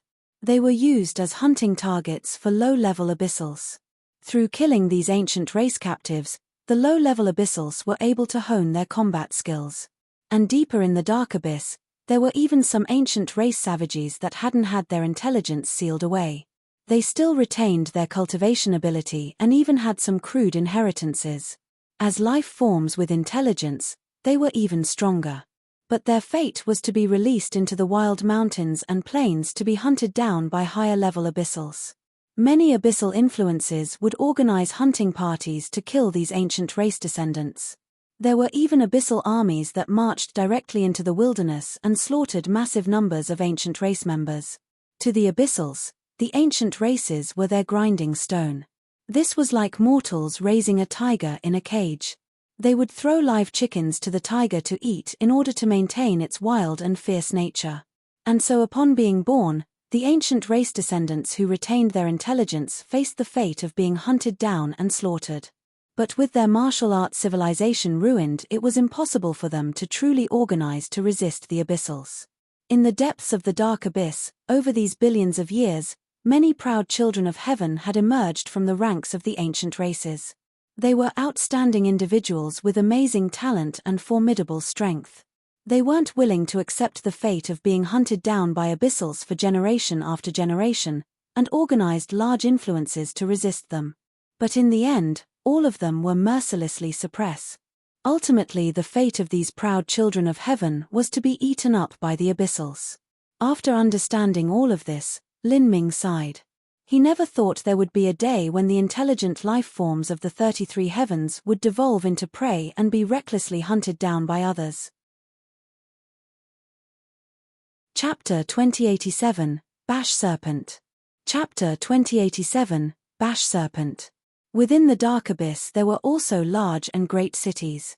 These cities weren't like the refined and freshly polished cities of the 33 heavens, clad in jade and gold, but were filled with a primal and ancient flavor instead. The buildings here were much larger than the buildings of the 33 heavens. The stones used for them were the most primitive and basic stones. They were rough and covered with sharp edges. This was the 12th layer of the Dark Abyss. From the memories that Lin Ming obtained from famine, the Dark Abyss was divided into 18 layers, and starting from the 10th layer there would be true divinity level abyssals. On the 10th, 11th, and 12th levels, there was only a single true divinity level abyssal. They were the rulers of their layers. Downwards, in the 13th, 14th, 15th layers and beyond, the number of true divinity abyssals increased and they were also stronger. In the lowest 17th and 18th layers, there would be totem-level abyssals. In other words, they were super abyssal demons like Famine, Eon, and Deep. However, in Famine's memories, information about the Dark Abyss was that of several billion years ago and wasn't entirely accurate. For instance, billions of years ago the ancient races hadn't yet been bred into prey by the abyssals, but were different from how they were now. Billions of years was a long enough time for many matters to occur. Lin Ming wouldn't be surprised if several more true divinity level abyssals appeared in the 12th layer. With such thoughts in mind, Lin Ming entered the main city of the 12th layer, Demon Snake City. This city occupied an area of thousands of miles. Just by nearing the city, one could feel a vast demonic power and pressure covering them. Low-level martial artists would have no way to stay in this pressure. If a human were to be covered in this demon power, then the strength they would be able to display would be weakened. But for powerful abyssals, the situation was completely reversed. When they were around this city, whether it was in combat strength or cultivation speed, they would rise to a new level. The city walls of Demon Snake City were extremely special. They weren't formed by rectangular blocks, but by a massive circular tube that lay on the ground. The city walls were 1,000 feet high and thousands of miles long. They were black in color and covered in large dark red ring patterns. When Lin Ming approached the city walls, he could feel an infernal energy as deep as a sea and a turbulent blood vitality gush out from it. This blood vitality was filled with a faint oppressive feeling. Lin Ming could even feel it transmit through the ground beneath him, pulsating with life. The city walls were alive. This couldn't even be called a city wall. In truth, it was actually a giant snake that was 4,000 to 5,000 miles in length. This creature was called the Bash Serpent. The Bash Serpent lay around Demon Snake City, circling it. It had fallen into a deep slumber and its body was now used as a natural wall for Demon Snake City. The name Demon Snake City was also due to this Bash Serpent. This Bash Serpent was a true divinity level abyssal, the ruler of the Dark Abyss's 12th layer.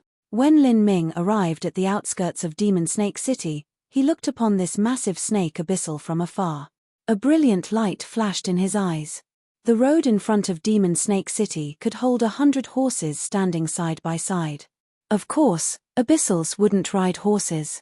The mounts they rode would also be abyssals. These mounts came in all different kinds. Some were like lizards, some were like cows, some were like giant cyclops carrying giant metal bars. The classification categories of abyssals were extremely complex. There were countless different subraces, and all of these subraces had strict hierarchical differences. High-ranking races could enslave and even kill low-ranking races. And these races were ranked according to how formidable their bloodlines were, their intelligence, their capability of learning, their type of talent, and many other such factors. Before this, when Lin Ming encountered the Iron Claw demons, they were a weak abyssal species. Most Iron Claw demons were far weaker than the mounts that these residents of Demon Snake City rode on. Out of all abyssal demons, the highest ranked were the 6 great totems. Next were the royalty. Royal abyssal demons possessed the high-grade bloodline of the 6 totem abyssals. They were generally distributed in the lowest layers of the Dark Abyss. And Lin Ming's current status was that of a true and blue royal. Within his body was the essence of famine as well as the demon relic left behind by what was likely also a totem-level abyssal. Like this, in the entire Dark Abyss, If Lin Ming said he wasn't a royal, then no abyssal would believe him. When Lin Ming entered the city, he could clearly feel the guard soldiers looking at him with surprise and envy in their eyes. It was clear that they recognized his status as a royal. But a royal status didn't always win respect and envy in the abyss. Rather, most of the time it simply brought a fatal disaster upon oneself. As Lin Ming walked down the street, he often saw abyssals look at him with greedy and covetous hope in their eyes. It was clear that they wanted to eat him up and obtain his bloodline. Although there are some laws in the dark abyss that protected royals, the truth was that in the wild and open wilderness, killing and robbing was a common occurrence, and it was incredibly difficult to find the murderer. In addition, abyssals were a cruel race that advocated survival of the strongest, the most ruthless jungle laws. To them, strength was everything. If one didn't have strength and hoped to protect themselves with laws, that was far too naive. As Lin Ming entered the city, he quietly paid careful attention to the Bash Serpent. This was the abyssal that ruled the 12th layer, and from beginning to end it had never paid any attention to him. This was also reasonable. Originally, Lin Ming had near-perfect camouflage techniques, and after he suppressed his own cultivation he appeared common in the crowds. Lin Ming passed through a high complex built of black stone and arrived at a restaurant in a corner of the city. On the sides of this restaurant stood two 100-foot-tall cyclops. These cyclops were similar to the coiling ridge giants that Lin Ming saw outside the Azura Road's forsaken mortal tomb. They possessed immense strength and low intelligence.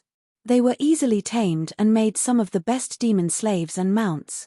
Some abyssals tamed cyclops in ways that mortals raised precious dogs. In the eyes of high-grade abyssals, the worth of low-level abyssals like iron claw demons was inferior to a single finger of a cyclops. Lin Ming walked into the restaurant. It was very spacious, but there weren't many abyssals drinking wine. The truth was that this wasn't a restaurant in an ordinary sense. Rather, it was a place used for abyssals to exchange information. Here, as long as one possessed demon crystals, then they could trade them for information. Lin Ming casually chose a spot to sit down and then placed a black crystal on the table. This black crystal was a demon crystal. Abyssal demons could swallow these demon crystals and use the demon power contained within to increase their own cultivation.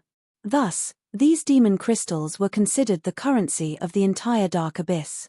They came in differing qualities.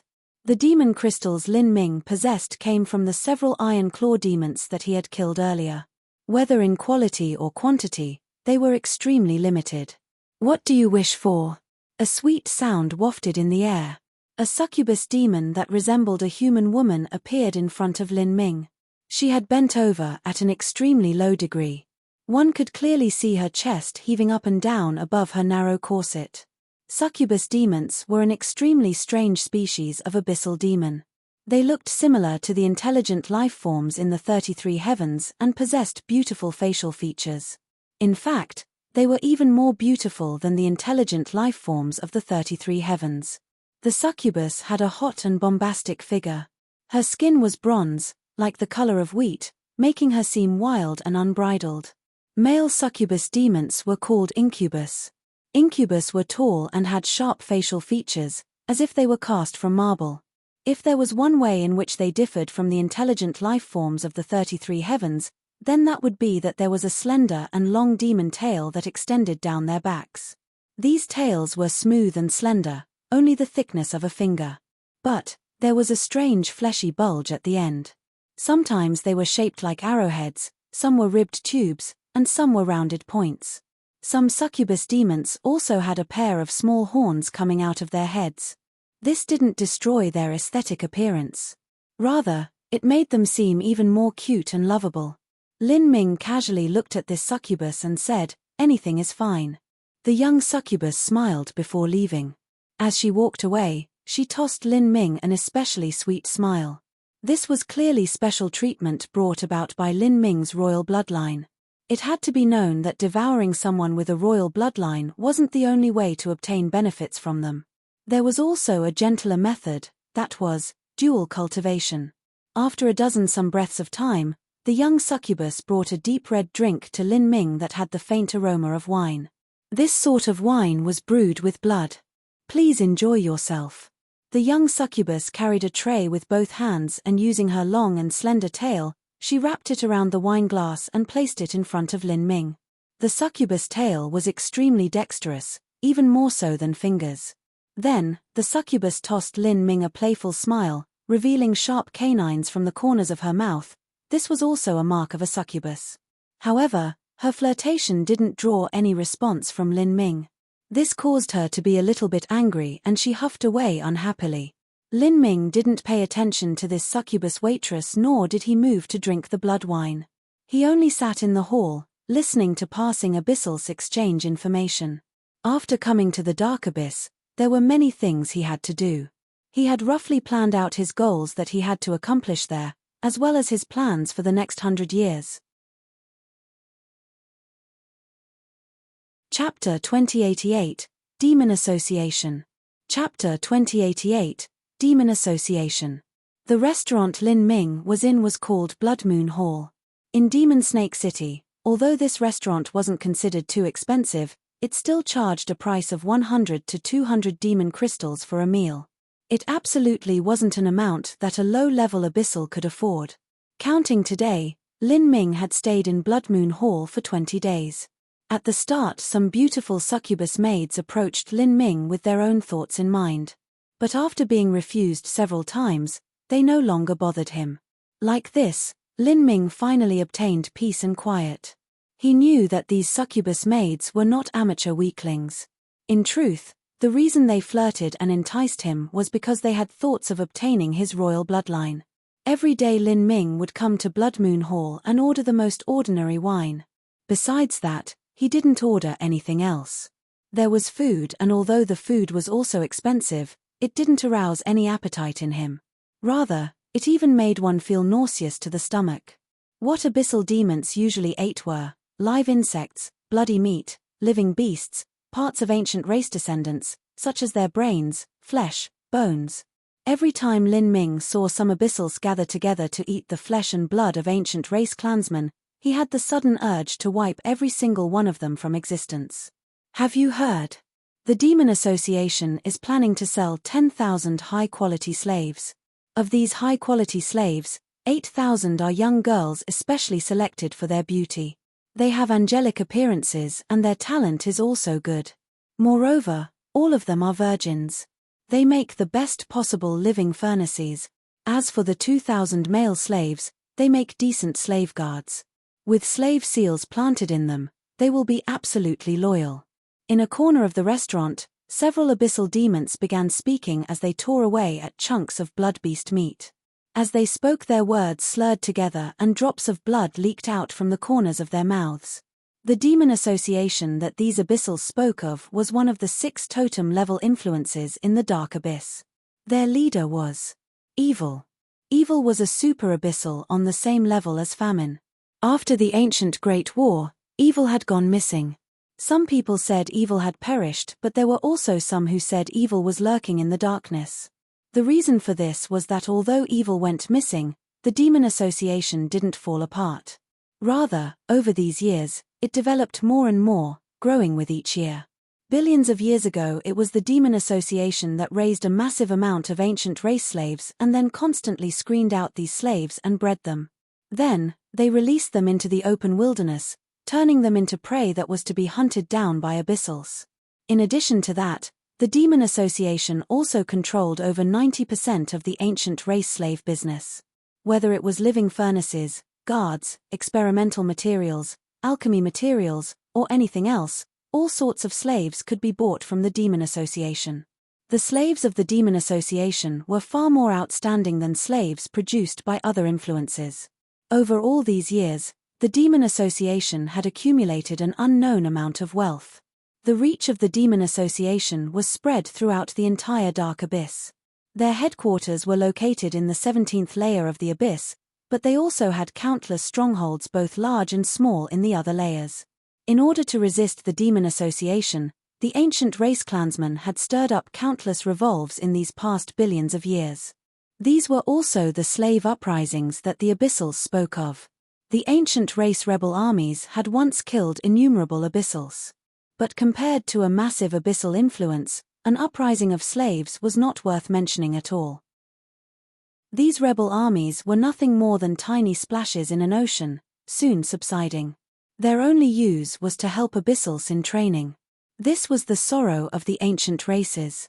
In the past 1,000 years, a large-scale slave revolt had erupted in the abyss. The waves of the uprising swept through the abyss 11th, 12th, 13th, and 14th level. It was on a vast scale. However, this so-called vast scale was only relative to slave uprisings that occurred in the past several tens of millions of years. The truth was that to the abyssals, these rebel armies could be crushed to death with a single foot, no different from someone stepping on a cockroach or ant, simply unworthy of mentioning. In the face of the slave uprising on the 12th layer, the Bash Serpent continued sleeping. As for the Demon Association, they still continued selling slaves. None of them placed the rebel army in their eyes. At this time, the sale of 10,000 slaves was considerable business for Demon Snake City. The main reason was that the quality of these slaves was high, and whether it was men or women, they all had cultivations at the Divine Lord realm or above. Lin Ming quietly listened in on this news. Then, he laid down a demon crystal to pay his bill and walked outside. And when Lin Ming stood up, the several abyssals in the corner of Blood Moon Hall glanced at each other and quietly followed him. Lin Ming seemed to not have noticed this. He carried a pot of wine with one hand and drank it while he strolled through the city. Abyssals favored wine brewed with blood and didn't have any interest in spirit wines brewed from heavenly materials. Thus, the level of these spirit wines couldn't be compared to those brewed in the 33 heavens. Lin Ming continued to drink a mouthful at a time as he walked to a remote location outside the city. This was a good place to kill someone and steal away their possessions. The abyssals that followed Lin Ming looked at each other, excitement growing in their eyes. They were long-tail demons. They had crocodile-like heads and crocodile-like tails. They were inherently cruel and bloodthirsty and loved to rip their prey apart. As soon as they came to Demon Snake City, they had locked onto Lin Ming. To them, Lin Ming's bloodline was extremely tempting. In these past days, Lin Ming had come across many similar events. The world of abyssals originally followed the laws of the jungle where they strong ate the weak. After Lin Ming suppressed his cultivation, he also blatantly walked around in public with his royal bloodline. This was no different from a little child carrying gold bars and walking round the city streets. The further Lin Ming walked, the more desolate and bleak the surroundings became. But the abyssals didn't develop any suspicions at all. Rather, they grew even more excited. At this time Lin Ming stopped and slowly turned around. The several abyssals feverishly grinned. In their eyes, Lin Ming was a dead man walking. "Brat, be a good little boy and give us your bloodline and we'll let you die in peace. Ha ha ha." The several abyssals laughed, looking at Lin Ming with mockery in their eyes. Lin Ming sighed. "How stupid. Even at the precipice of death you still keep laughing. Haven't you realized by now that I intentionally led you here?" As Lin Ming spoke, the abyssals were stunned. What? They no longer had the time to think. Lin Ming's sharp claws slashed through their throats and blood sprayed out. Peng! Peng! Peng! Lin Ming punched out his fists. Billions and trillions of threads of demon power surged outwards, directly breaking into the bodies of these abyssals. This was Lin Ming's body-tearing, bone-shattering fist. Then, Lin Ming waved a hand and a black vortex swirled into existence. Swallowing laws. After absorbing the flesh and blood essence of famine and carving the law runes of famine into his body, Lin Ming had inherited its swallowing ability. The truth was that for famine, it was no longer accurate to describe its swallowing ability with laws. Rather, this was a type of talent, a talent that turned another's strength into one's own. Now, what Lin Ming displayed was this sort of talent. The abyssals he just killed were mostly at the Holy Lord realm, and the strongest of them was at the peak Holy Lord realm. The strength of these abyssals was also drawn out by Lin Ming, turned into the purest strength where it converged within him and nourished his demon body. Now, Lin Ming was still training this swallowing ability. He couldn't be as freakish as famine and swallow the strength of others without leaking out any bit at all. Lin Ming could swallow at most 70 to 80% of another's strength.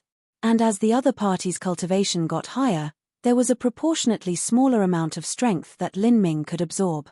However, this was still several times faster than Lin Ming's previous cultivation speed. A low absorption ratio didn't matter, he would simply need to kill more abyssals in exchange. The abyssal demons were mortal enemies with the intelligent life forms of the 33 heavens to begin with, and Lin Ming showed no mercy in slaughtering them. For the last 20-some days, as Lin Ming practiced Famine's swallowing talent, he was able to swallow an increasingly high level of strength. Lin Ming felt he could now attempt hunting down World King level abyssals, and after several more months, he could even pursue Empyrean level abyssals. At that time, Lin Ming's cultivation speed would rise to even greater heights.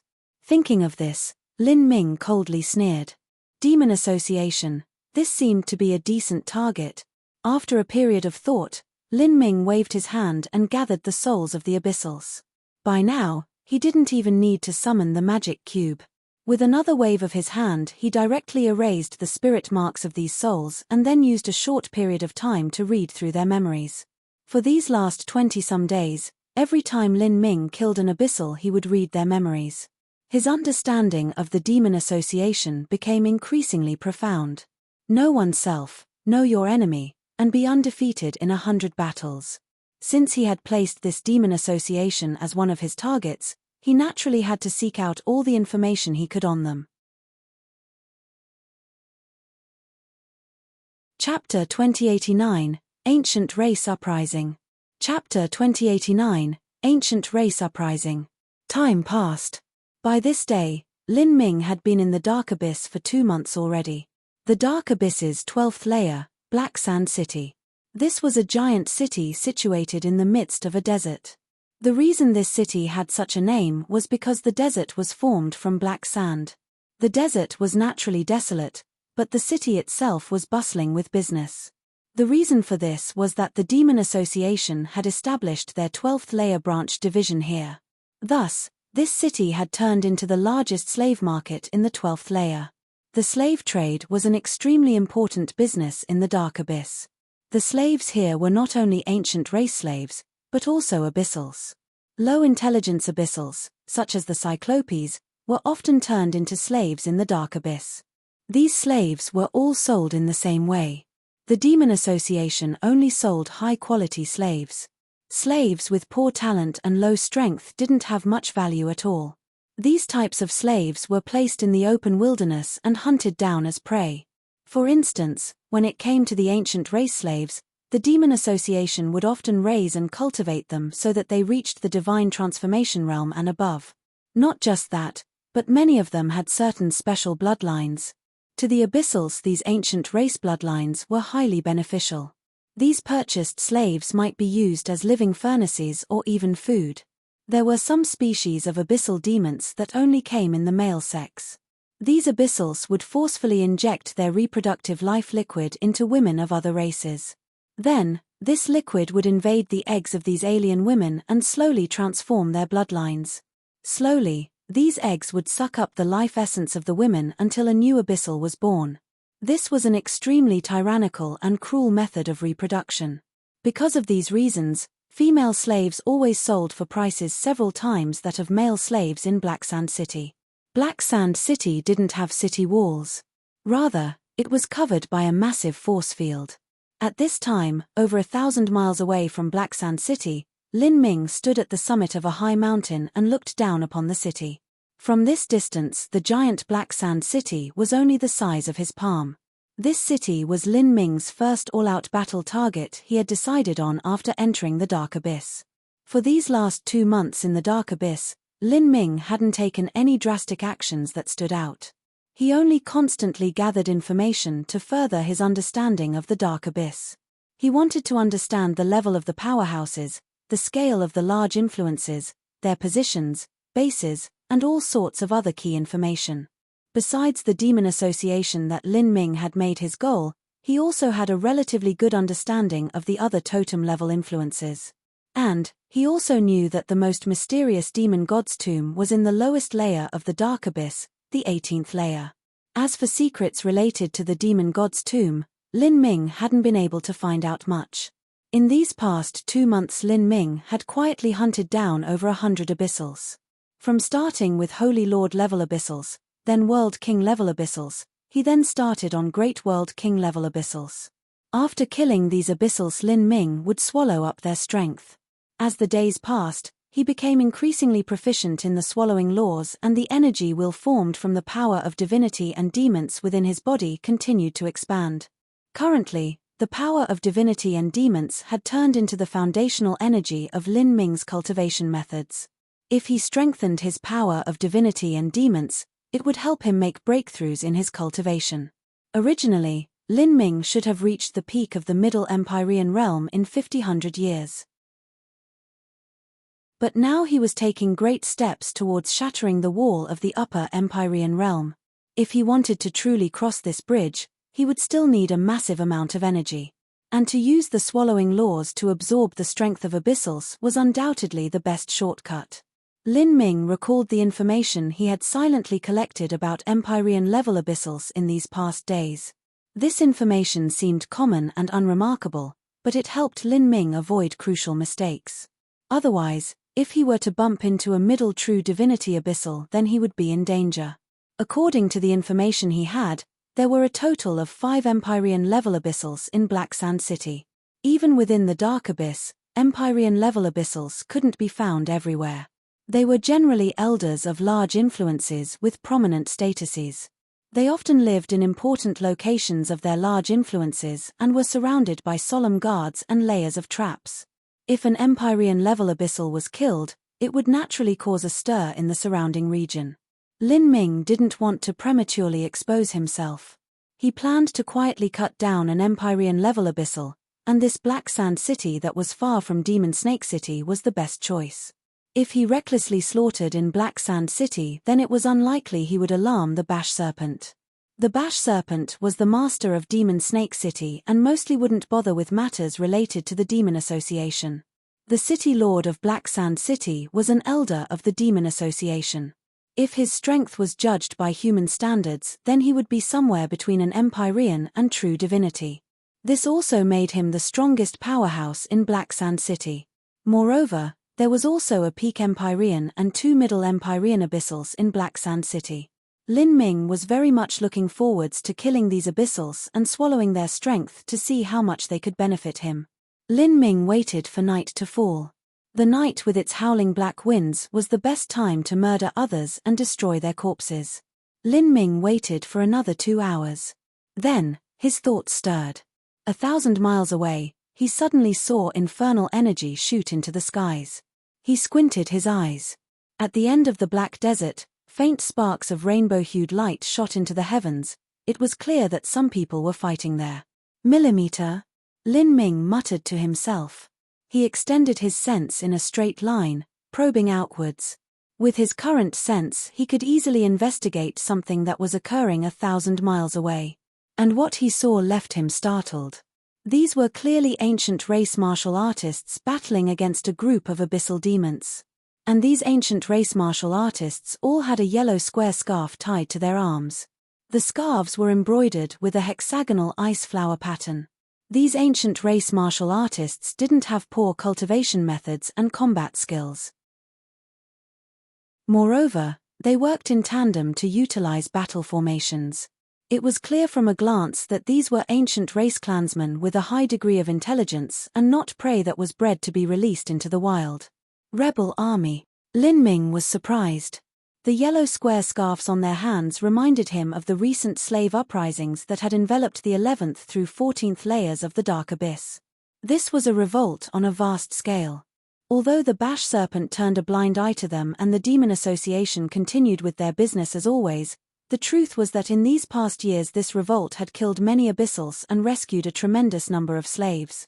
These slaves joined the rebel army and the cycle continued. Because the rebel army always tied yellow scarves around their arms, the abyssals termed them the Yellow Scarf Bandits. The truth was that even in Lin Ming's eyes, this ancient race rebel army wouldn't be able to cause any great waves.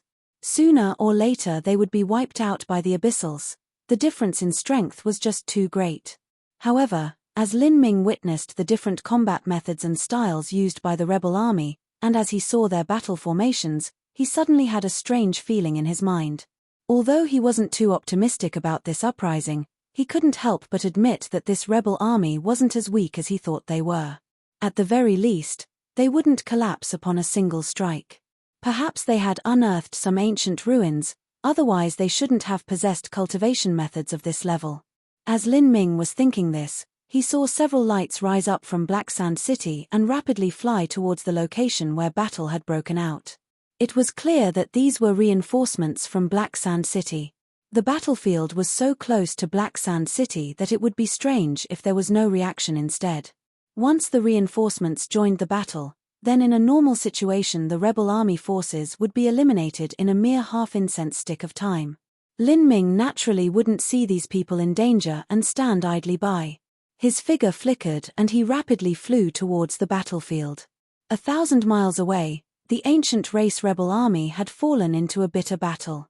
They were originally an outstanding squad of the rebel army, and as they were carrying out a secret mission they were discovered by troops of the Demon Association. A battle was inevitable. The rebel army squad had occupied the advantage to begin with, but the more enemy reinforcements arrived, the weaker they became. Ah! An ancient race green-clothed girl cried out in pain. She was struck flying backwards. The sword in her hand was knocked away, making several turns in the air before stabbing into a rock. Letting go of one's weapon in this environment was monumentally dangerous. Moreover, with the severe wound she suffered just then, the green-clothed girl had lost nearly all her combat strength. Thousand Shade! The eyes of several other youths turned blood red with anger and worry. However, they didn't even have time to take care of themselves, much less save someone else. The green-clothed girl cried out in pain once more. Her complexion paled and she shivered all over. Her arm that had held a sword suddenly started to age at a speed visible to the eyes. It withered away as the blood vitality was rapidly drained from it. This feeling was like the decaying of a mortal body over 1,000 years being compressed into several breaths instead. It was grisly and terrifying. "Cut it off!" a middle-aged man shouted, burning with worry. This young girl called Thousand Shade was one of the extremely talented individuals in the rebel army. She had great future potential and her bloodline was also outstanding. If anything happened to her, it would be a great loss to the rebel army. The green-clothed girl grit her teeth. She grabbed another sword and chopped down. The arm that was wrapped in a scarf tumbled away. Although she seemed young and delicate, the truth was that she was an incomparably decisive and resolute person. Her fresh blood had already dyed the hexagonal flower-patterned scarf red. The decaying stopped. This scene even surprised the surrounding abyssal demons. Not to mention a woman, even if a brave warrior were to chop off their arm they would furrow their eyebrows. But this girl called Thousand Shade didn't even hesitate and had done so cleanly and neatly. "Hihi, you're ruthless indeed, but too bad for you that still won't change your ending. All of you are done for. You might as well be good little slaves and let us capture you and plant slave seals in you. Perhaps some of you might be able to be sold for a high price, ha ha ha." An abyssal cackled. And at this time, the sound of sonic booms broke through the air behind him. This was the sound of powerhouses flying, the sound of reinforcement troops from Black Sand City. The abyssal sneered, "Reinforcements have arrived. You're dead now." Chapter 2090, Unexpected Discovery. Chapter 2090, Unexpected Discovery. The area where the ancient race rebel army was fighting with the abyssal demons was a mere 700 to 800 miles from Black Sand City. To a high-level abyssal, space teleportation wasn't even needed to rapidly catch up in a short period of time. And it was impossible for Black Sand City to not notice the loud ruckus created by the battle between the ancient race rebel army and the abyssal troops. Thus, the ancient race rebel army was already doomed from the start. If they couldn't disentangle themselves from these abyssals as soon as possible, then all they could do was sit around and wait for them to kill them. At this time, the abyssal reinforcements had already arrived. To the rebel army, this was the same as the arrival of hell. Ayo! The abyssal leading the reinforcements roared out loud. He was a lizard demon, possessing the head of a lizard and the wings of a bat that jutted out from his back. He came to a steady stop in the air. Seeing this lizard demon, The middle-aged man in the rebel army squad paled. Black Sand City Royal Guard Forces Army Major. This lizard demon was the commander of Black Sand City's city guard. He had brought his personal guard here, and they were all elites amongst elites.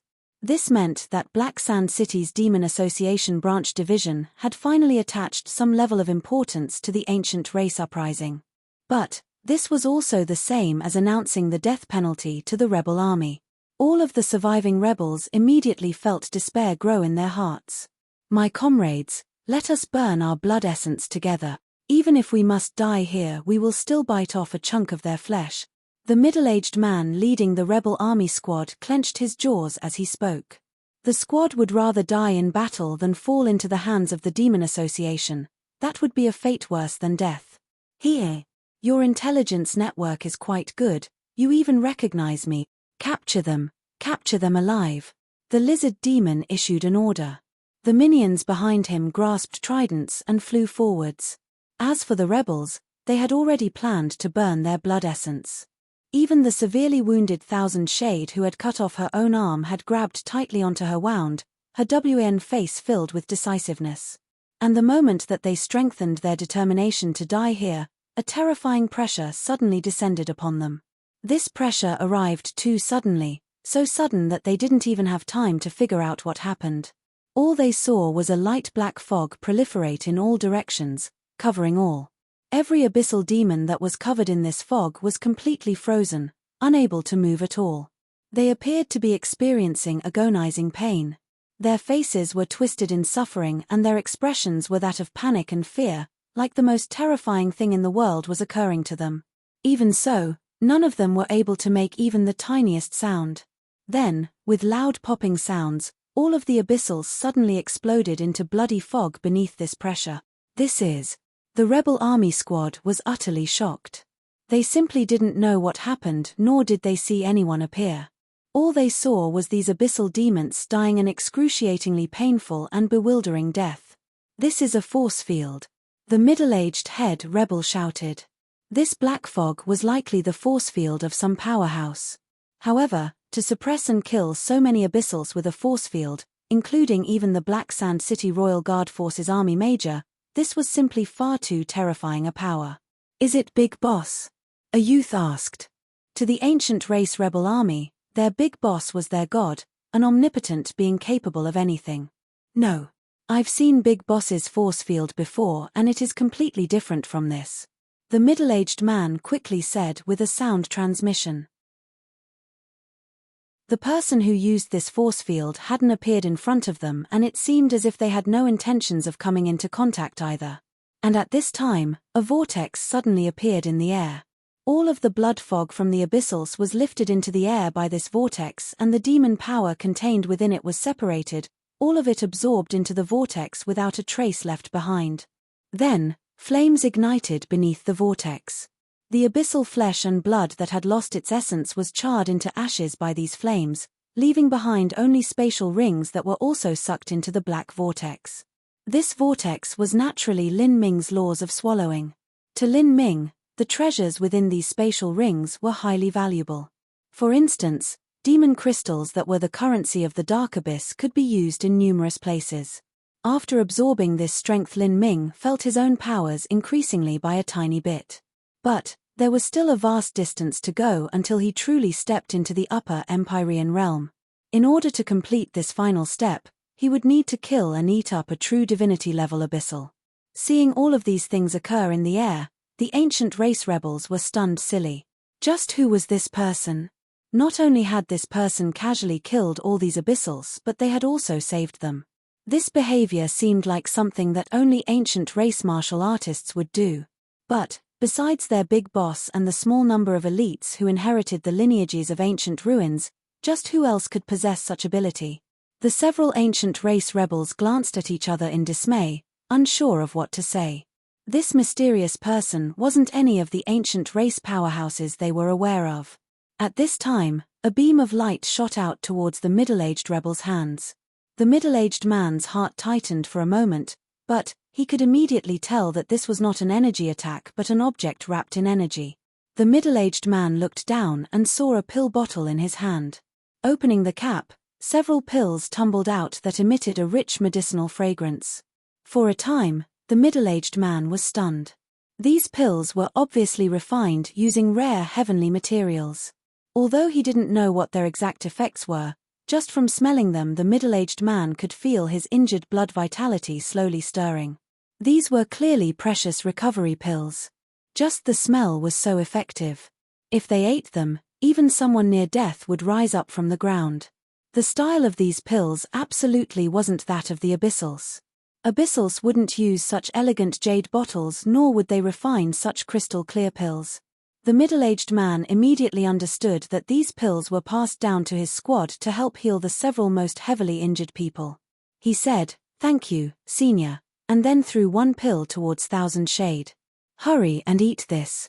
Thousand Shade was stunned.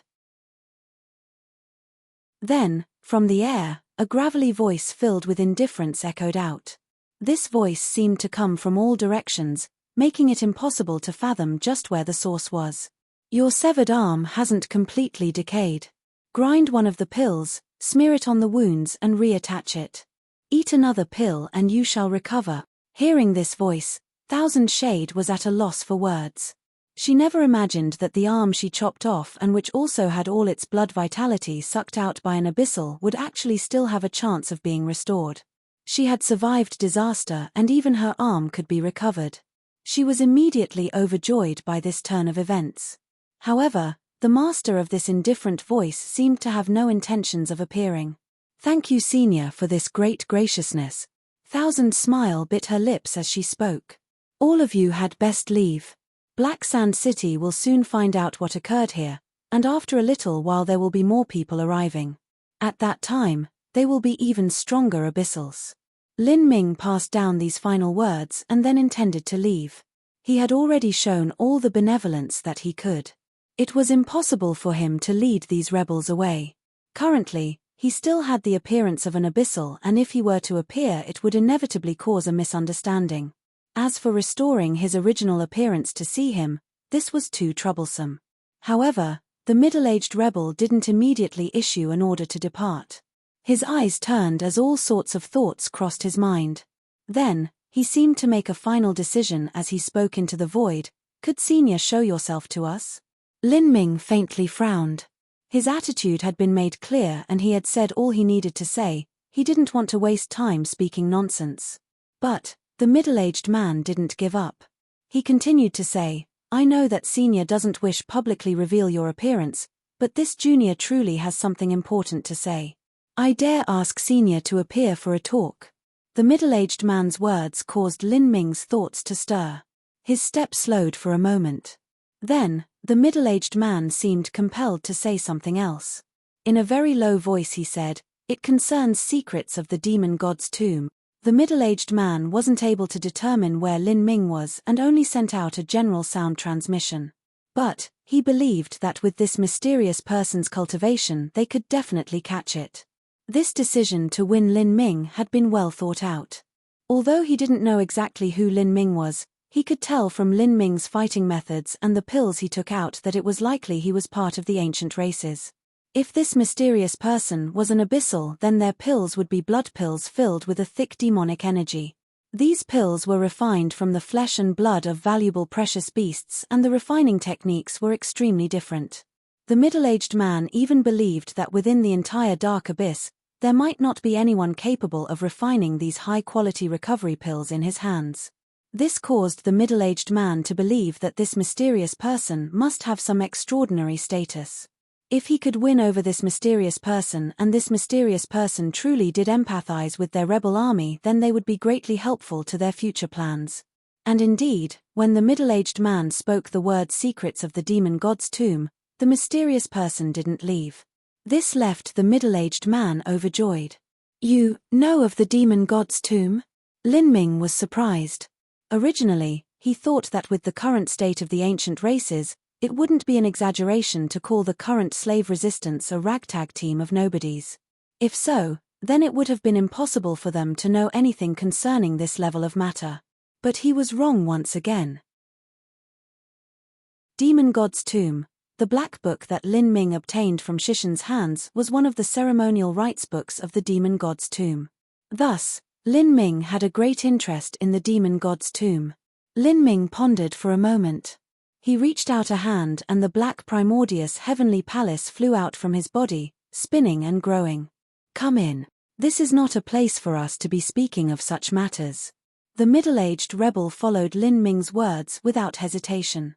With a wave of his hand he led the ancient race rebels into Primordius' heavenly palace. Their lives had been saved by Lin Ming, so what else was there to fear? As for Lin Ming saving them, one possibility was that this was an act played out by a high-level abyssal in order to infiltrate the ranks of their rebel army. But they didn't worry about this as they naturally had methods to confirm this mysterious person's status. After the rebel army martial artists entered Primordius' heavenly palace, it rapidly escaped into the void, flying deep into the black desert. Chapter 2091, The Mysterious Big Boss. Chapter 2091, The Mysterious Big Boss. The black desert of the dark abyss's 12th layer was vast and boundless. Deep in the desert were great tracts of barren land. At this time, beneath the sand dunes, Lin Ming was looking at several dozen ancient race rebels who had clearly overdrawn their blood essence, and was waiting for them to speak. Lin Ming had already unraveled his disguise as an abyssal demon and had taken the appearance of an ordinary man. This appearance would be much easier for the ancient race martial artists to accept. "What is the secret of the demon god's tomb?" Lin Ming asked with a sound transmission. At this time, all the rebels looked at Lin Ming with awe. Some of them had eyes filled with curiosity. It was hard to imagine that this common-seeming man would possess such terrifying strength. "Well, about this, the truth is that I don't understand the contents too clearly. For the specifics, only the big boss will know." The middle-aged man looked at Lin Ming. He wasn't able to determine Lin Ming's identity nor age. It seemed that this person had come from nowhere. Moreover, this person's bloodline seemed like that of the ancient races, but it was also different from the ancient races. Could there really be such a character in the dark abyss? Big boss. Lin Ming thought for a moment. The truth was that deep in Lin Ming's heart, he was also somewhat curious about who this mysterious big boss character could be, for them to organize a massive slave uprising and even struggle against the Demon Association for so many years. "Senior, if you wish to see our big boss, then I can recommend you. But before that, I will have to take great courage and ask to confirm Senior's status." As the middle-aged man spoke, he took out an inch-long needle. This needle seemed to be made from jade and was quite delicate. Senior should know that certain species of abyssals have appearance-changing techniques. With Senior's strength, then if you really did change your appearance and are playing tricks with us, then it would naturally be impossible for us to see through it. Thus, I must ask Senior to place one drop of blood on this needle to confirm your status. As the middle-aged man spoke, the rebel martial artists all raised their guards. One of the main reasons that the rebel army was able to continue on for such a long time was because their big boss had invented a method that was able to recognize the blood of abyssals. This jade needle had an array formation that was personally created by the big boss. If it was stained with an abyssal's blood, then it would turn pure black. But if it touched the blood of the ancient races, then it would turn into a rainbow of colors. And if it was an ancient race clansman that had an abyssal slave seal planted within their body, then even though there would be a foundation of rainbow-hued colors, it would produce the image of a slave seal. If this mysterious person before them was really an abyssal in disguise, then all of them would undoubtedly die here. Even so, they couldn't allow such a dangerous character to enter the secret resistance headquarters. If that occurred, it would be total annihilation of the resistance. Lin Ming fell silent. Then, he made a sharp cut on his finger and dripped out a drop of blood. The jade needle slowly absorbed the blood. Then, color began to shine within the transparent jade needle, causing all the ancient race rebels to become anxious. The middle-aged man held the jade needle in his hands, waiting for the result. He could feel that Lin Ming wasn't exactly like the ancient races, yet he also wasn't able to determine what his identity was. And at this time, the jade needle suddenly lit up with bright colors. The light became increasingly brilliant, flashing with all sorts of gorgeous colors as if a rainbow was soaring through it. For a common ancient race martial artist, having the jade needle turn a few different hues of colors was already good, let alone such a dazzling divine light. In particular, those slaves that had been screened throughout the years by the abyssals. For them, it would be difficult for their blood to have the jade needle change colors. This meant that the mysterious man before them possessed an unimaginable ancient race bloodline. He was absolutely a peak existence amongst the ancient races. Are we finished?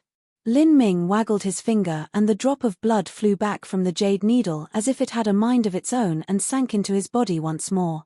When Lin Ming had undergone the jade needle examination, he had activated his Azura blood. The Azura Roadmaster was the highest existence of the primal god race of 10 billion years past. His ancient bloodline was naturally extraordinary. Just a tiny hint could cause the jade needle to bloom with divine light.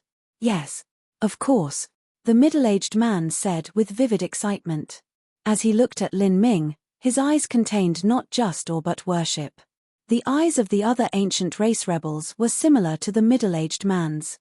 In particular, the eyes of several young girls couldn't become any brighter. The ancient races were a people that greatly valued their bloodline. This was because in the Dark Abyss, their clansmen were at the mercy of the abyssals and their bloodline worsened with time. They wanted to restore the endless glory of their past, but first they had to maintain the purity of their bloodline. So ancient race martial artists with top bloodlines were particularly rare. Thus, Lin Ming was able to win their respect not just because of his strength but also his bloodline. Then, let's go. Lin Ming summoned Primordius' Heavenly Palace once more. The ancient race martial artists entered the Heavenly Palace and flew straight towards the rebel army headquarters. With the guidance of the middle-aged man, Primordius' Heavenly Palace shifted through the void several times before finally arriving above a vast sea. This sea was called the Void Sea, and it passed through the boundaries of the 12th layer and into the boundless void. The ends of the sea were covered in chaotic space and time and it was impossible to find where they were. Primordius' Heavenly Palace sank into the sea, racing forwards 100 miles before entering a hidden underwater space crack. After entering the space crack, the world widened before them. This was an independent world whose entrance was hidden in the sea. The world was similar to the ancient Phoenix clan's Phoenix Cry Palace in the past, but the scale of it was far, far larger. Besides the middle-aged man, the other martial artists were excited to arrive here. To the ancient race rebels, this independent world was their ultimate holy land. Senior, please follow me. I have already informed the Big Boss about Senior, and Big Boss is awaiting your presence. Millimeter. Lin Ming nodded and flew outside Primordius' Heavenly Palace. As he swept his eyes over this independent world, he was secretly surprised by what he saw. This world had all sorts of ancient and profound array formations scattered throughout. With these concealing array formations, the entrance to this world had become extremely well hidden.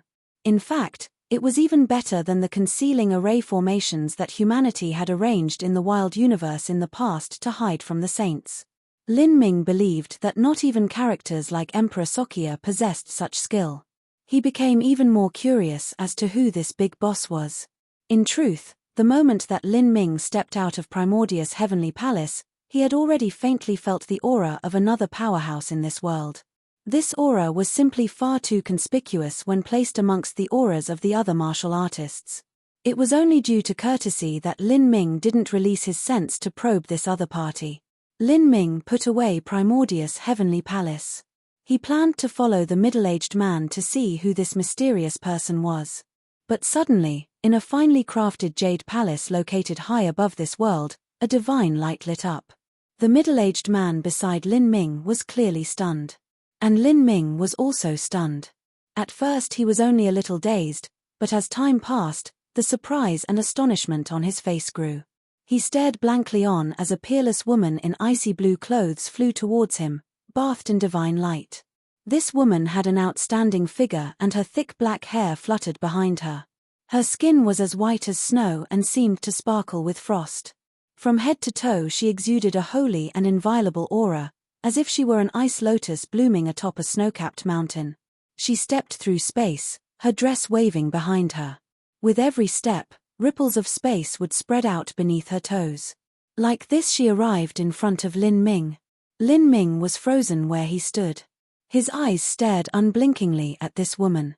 He had seen countless peerless women in his life and naturally wouldn't lose his composure just because of a woman's holy aura. The reason he was so shocked was because he never thought that he would find her here. Mo Eversnow. A single farewell and thousands of years passed. Mo Eversnow was already completely different from her former days. Her aura and majesty had evolved, like an ice phoenix that underwent nirvana, reborn into a greater being. Even Lin Ming didn't recognize her initially. And the change in Mo Eversnow's strength was even greater. This left Lin Ming incredibly dumbfounded. Lin Ming looked at Mo Eversnow and Mo Eversnow looked at Lin Ming. The astonishment on Lin Ming's face fell into her eyes. The truth was that when Lin Ming changed his appearance, he also restrained his aura. In this state, even Mo Eversnow wouldn't be able to recognize him. But she recognized Primordius' heavenly palace. As soon as Lin Ming appeared in this independent world, she had seen Primordius' heavenly palace. Because of that, she was unable to remain calm and directly flew out from her divine palace. And at this time, the middle-aged man fell onto his knees in worship in the void. He said with dry lips, "Subordinate sees Big Boss." Seeing Mo Eversnow, the middle-aged man was extremely respectful. Perhaps using the word respect wasn't enough to describe what he felt. As he looked at Mo Eversnow, there was reverence and devotion in his eyes, like a faithful follower seeing their goddess in person. The middle-aged man never thought that Mo Eversnow would appear so suddenly to personally greet this mysterious person. This had gone beyond his expectations.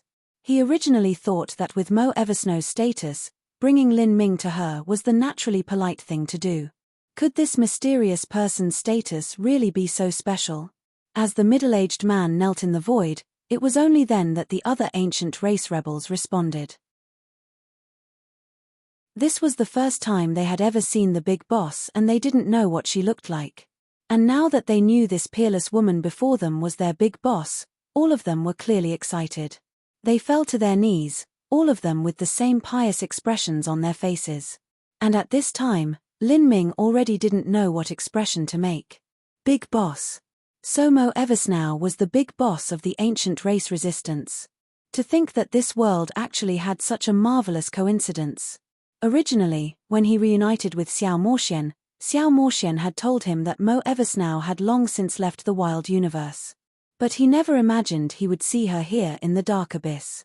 Not only that, but her strength had undergone a massive change. She must have experienced some great fortuitous encounter. Chapter 2092.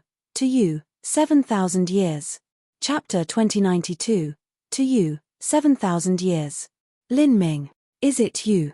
Mo Eversnow spoke with a sound transmission, her voice shivering with excitement.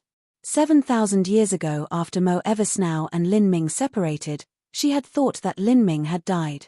Then, when humanity entered the wild universe, Mo Eversnow actually left by herself to seek out her own lucky chances. She never thought that when her hopes of Lin Ming's survival neared despair, she would actually reunite with him in the dark abyss under such circumstances. Because of Lin Ming's appearance-changing technique, it was hard for her to determine his true identity. The reason she asked this question came from purely her own intuition and also because of Primordius' heavenly palace. Senior apprentice sister, it is me. Lin Ming replied, his emotions wildly surging. As he replied, he had already restored his original voice. Then Mo Eversnow's heart quaked and tears began to flash in the corners of her eyes. And at this time, beside Lin Ming, the other rebel army squad members could see that the relationship between Lin Ming and their big boss was definitely not ordinary. Could they be siblings? Or perhaps, lovers? The middle-aged man felt it a bit awkward for their group to be poking their way into this scene, but at the same time he didn't know how to excuse himself. He waited until Mo Eversnow waved her hand and said, "You may withdraw." Like this, they were pardoned and began to leave. "You have all done a great merit this time. After a while, go to Benevolence Pavilion and receive your rewards. Each person is granted 1,000 contribution points." Mo Eversnow casually said. As the rebel army squad members heard this, they were stunned at first and then immediately overjoyed. They quickly showed their thanks for this graciousness and then flew towards a towering building. This was the benevolence pavilion that Mo Eversnow spoke of. Lin Ming watched this from the side. It was only a small matter, but he could tell from the squad members' heartfelt joy that these 1,000 contribution points were something they valued a great deal. This also meant that the rebel army had taken these contribution points as the foundation for a complete reward system. For Mo Eversnow to establish such a system and spread it out, and even have everyone happily agree to it and maintain it, one could see that she was extremely intelligent in her methods. The truth was that setting up a complete reward and punishment system wasn't difficult, nor establishing a secret headquarters or even managing the resistance and obtaining their support. But, to do everything to perfection in the most minute detail, this wasn't something that the average person could accomplish. This required someone with great skill in organizing and leadership. Not just that, but this required formidable strength as the foundation. There was only one word to describe such a person: the big boss. In the past within the divine realm, Mo Eversnow had been the saintess of the verdant feather holy lands. Although she lost to Tian Mingzi in battle, this was because he was far too sly and cunning. Moreover, whether it was in age or cultivation, Tian Mingzi had far outstripped Mo Eversnow. Now Mo Eversnow had fused with the body of Heavenly Empress Shenqing and obtained a new life. Her strength had rapidly risen, and imperceptibly she had established a large influence in the dark abyss that far surpassed the verdant feather holy lands of the past. Lin Ming remembered the yellow scarves that the rebels wore on their arms. These yellow scarves were embroidered with a 6-petal flower, and now he realized that this was in truth the symbol of a snowflake, an image that represented the snow in Mo Eversnow's name. Lin Ming, let us speak more in my divine palace, Mo Eversnow said. She grabbed hold of Lin Ming's hand and the two of them flickered, instantly crossing through the horizon and arriving in a divine palace of white jade. As Lin Ming entered this divine palace, he was able to feel how amazing it was. It was even beyond Primordius' heavenly palace. And it had to be known that after the ancient Elysium seal was fused into Primordius' heavenly palace, its grade had become infinitely close to a true divinity spirit treasure.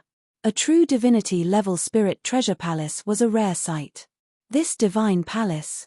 Lin Ming couldn't help but ask in wonder. It's something I obtained from the Primeval Realm ruins. In these past years I explored the ancient world as well as many secrets of the soul world. Mo Eversnow sighed as she spoke. In these past 7,000 years, she had experienced far too many things. Senior apprentice sister, how could your strength have advanced so rapidly? Lin Ming felt that Mo Eversnow had a peak Empyrean cultivation, and she wasn't even a common peak Empyrean. In truth, from a peak Empyrean to a true divinity, there was a large expanse that divided them. And even amongst peak Empyreans there could be a great disparity in strength. If one had to further divide these boundaries, then one could describe the most outstanding peak Empyreans as invincible amongst the Empyrean realm or even a half-step true divinity. Lin Ming felt that the present Mo Eversnow was in such a situation. Her current strength far outstripped the vast majority of peak Empyreans. Mo Eversnow said, "It is because of Heavenly Empress Xuanqing's bloodline that I was able to take some shortcuts in my cultivation. In the past, when Heavenly Empress Xuanqing died, she was already a peak Empyrean. Moreover, before Empyrean Primordius escaped into the dark abyss, he left a considerable amount of his strength and bloodline with her. Several thousand years ago when I entered the Primeval Realm ruins, I sought out the land of inheritance for an ancient peerless god king. At the time, many other martial artists entered, and after a period of slaughter I was able to obtain the greatest lucky chance there. The reason I was able to obtain this lucky chance was because of Heavenly Empress Xuanqing's primal god bloodline. The primal god bloodline was able to resonate with the blood contract left behind by that ancient god king. Otherwise I wouldn't necessarily be able to stand here today. At that time when I joined in the treasure hunt, my strength was only in the middle to upper echelons of those that entered." Mo Eversnow casually spoke these words, but Lin Ming knew that in such lucky chance mystic realms, even with the advantage of her primal god bloodline, she must have passed through countless dangers. In order to survive and be the ultimate final winner of a mystic realm, one needed strength, intelligence, and the courage to use both. Mo Eversnow continued to say, After obtaining the lucky chance from that land of inheritance, I spent a full several thousand years in seclusion.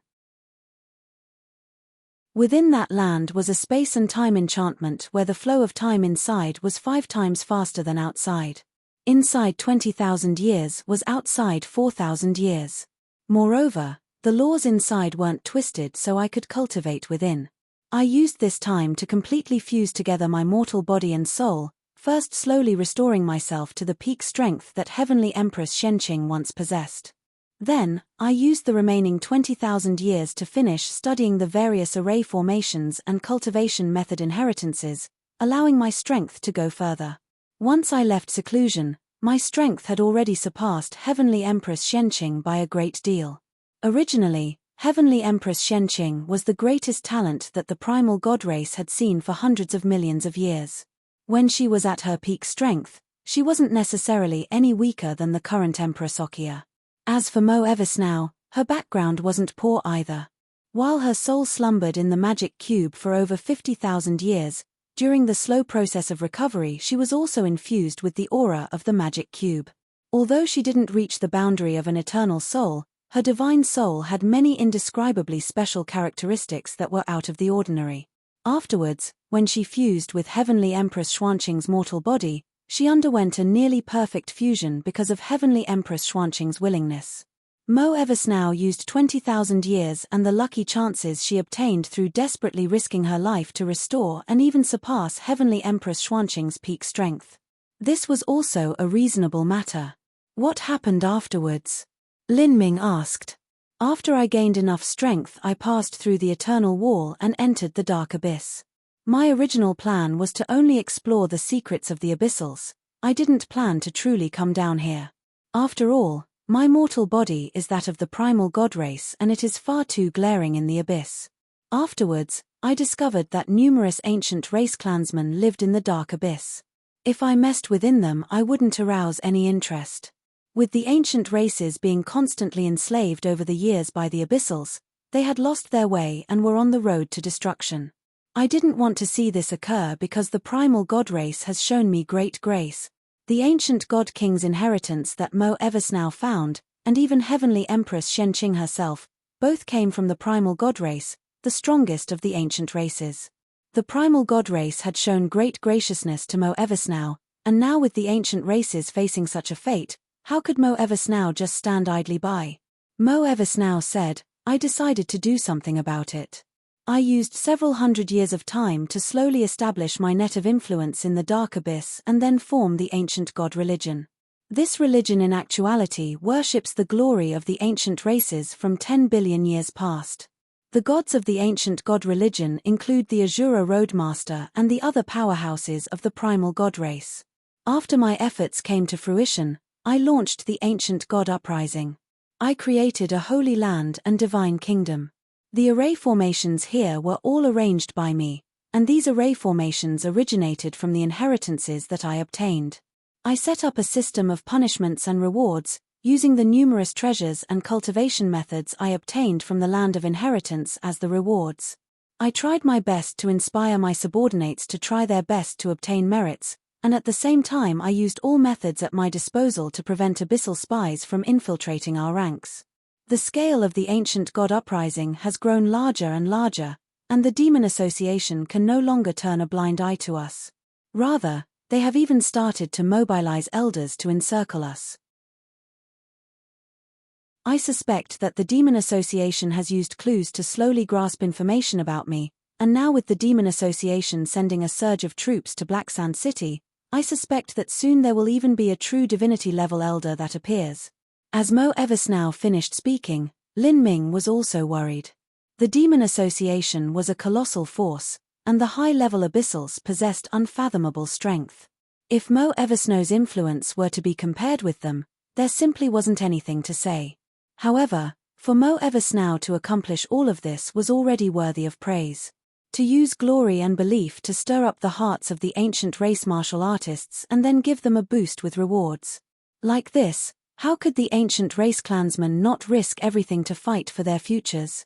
Mo Eversnow had also invested all of her possessions into this ancient god uprising in order to repay the primal god race for their graciousness as well as to perform a good deed for the entire 33 heavens.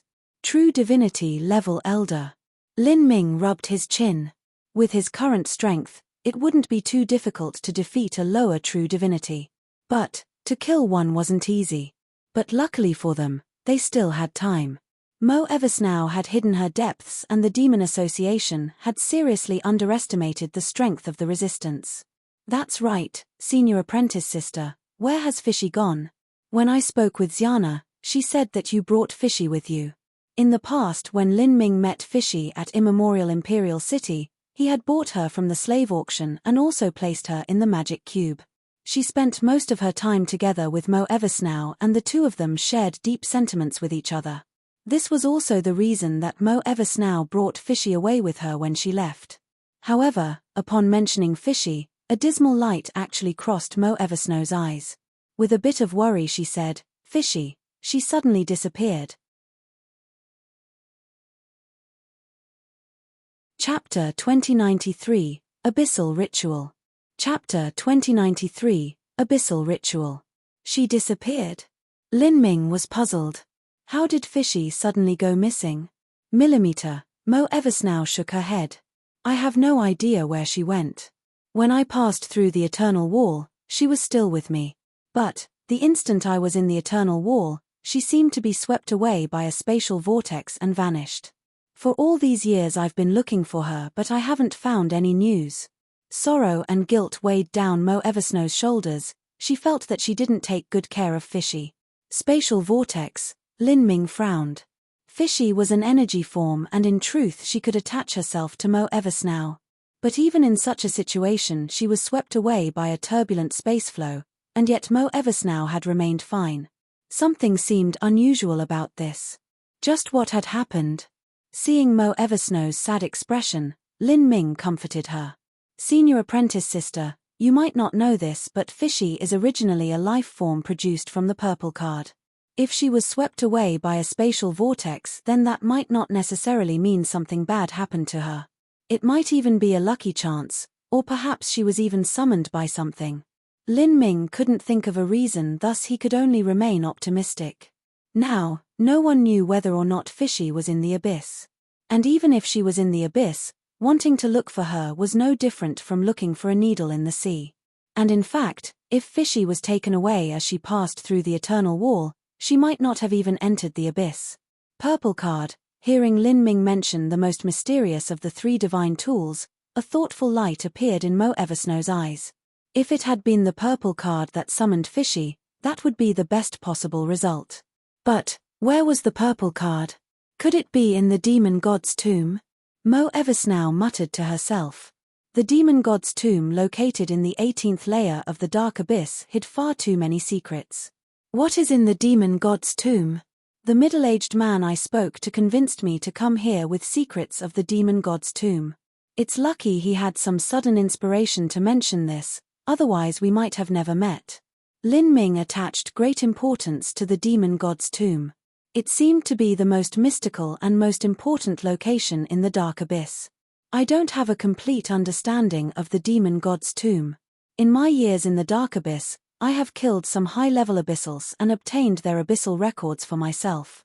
I studied the abyssal language by myself and was just barely able to understand it. It seems that the most powerful strength of the dark abyss is hidden within the demon god's tomb. In truth, it is also the birthplace of totem-level abyssals, the same place famine, deep, eon, evil, and those other super-abyssals come from. Birthplace of totem-level abyssals? Lin Ming asked, his mind shaking. This rank of abyssal was far too terrifying. At their peak strength they were existences only inferior to the Azura Roadmaster. There were no life forms in the 33 heavens capable of contending with them. The only thing worth celebrating was that 10 billion years ago, the Azura Roadmaster and Immortal Sovereign had joined forces to fight these totem-level abyssals. Several of them had either died, been severely wounded, or gone missing. But from what Mo Eversnow said, it seems that the demon god's tomb could give birth to new totem-level abyssal demons. Lin Ming felt ill at ease. If this were true and new totem-level abyssals were to appear, then the 33 heavens were in danger. Do totem-level abyssals have parents? How are they born? Concerning secrets of the demon god's tomb, Lin Ming was unable to obtain any from Famine's soul. Those memories had been sealed away to an incredible degree. If a superabyssal and another superabyssal joined together and produced an inherently superabyssal, then that would be horrifying. They aren't. Mo Eversnow said, shaking her head. Totem-level abyssals weren't born. Rather, when an abyssal with a top true divinity level strength accepts the energy of the demon god's tomb to enter their bodies, they are promoted to a higher realm. After this promotion is completed, this new abyssal can slowly cultivate to activate the energy within their body. This entire process is called the abyssal ritual. But the burden it places on the body is far too great. There is an extremely high demand on the life potential and strength of the abyssal who accepts this ritual. If their body cannot withstand this energy, then they will directly turn to ashes. Moreover, there is a condition in order to begin the abyssal ritual, and that is that one requires mysterious ritual rites, a token required to open the demon god's tomb. This is also the key to activate the abyssal ritual.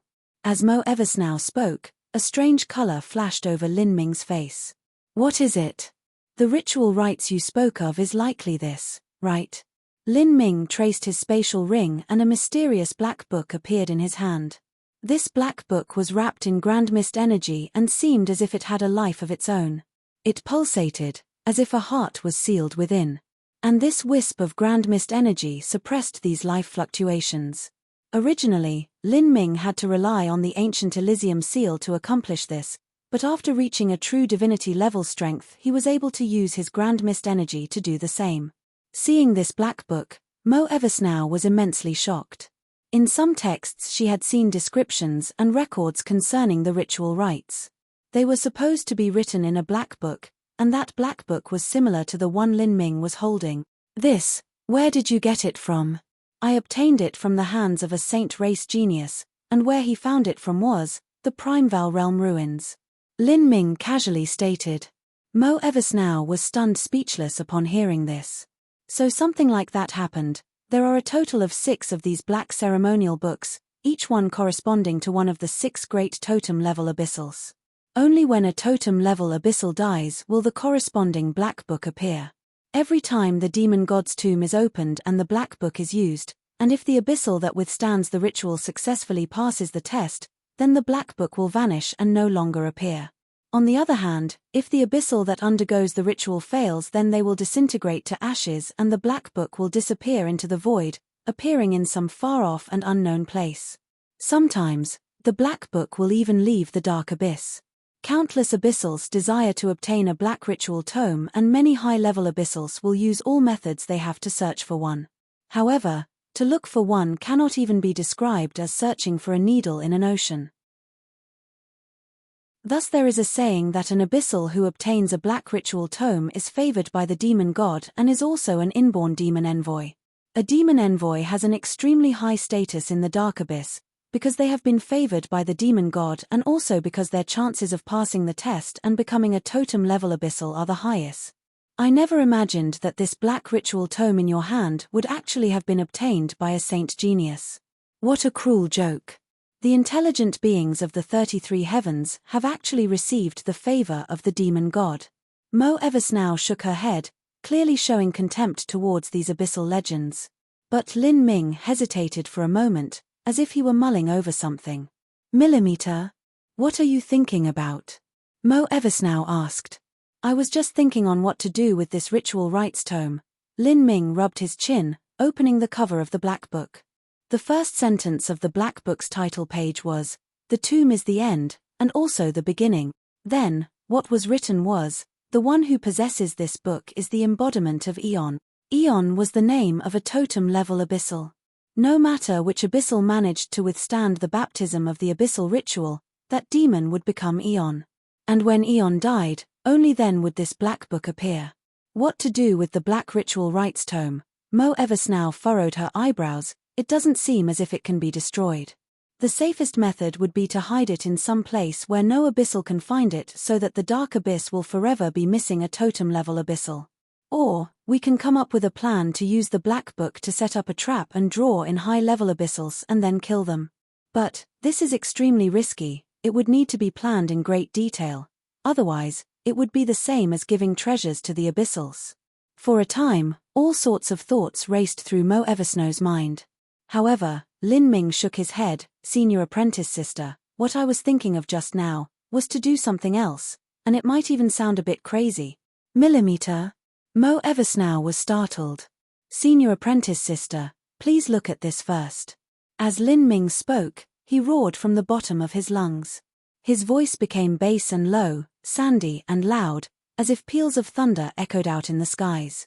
His entire body emitted explosive crackling sounds as he grew taller and his muscles bulged out.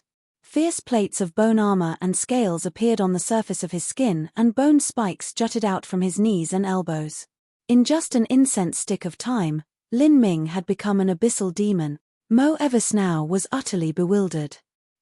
How did you do this? She knew that Lin Ming's body transformation technique had reached an extremely high boundary, and one could use the body transformation to change the structure of their body.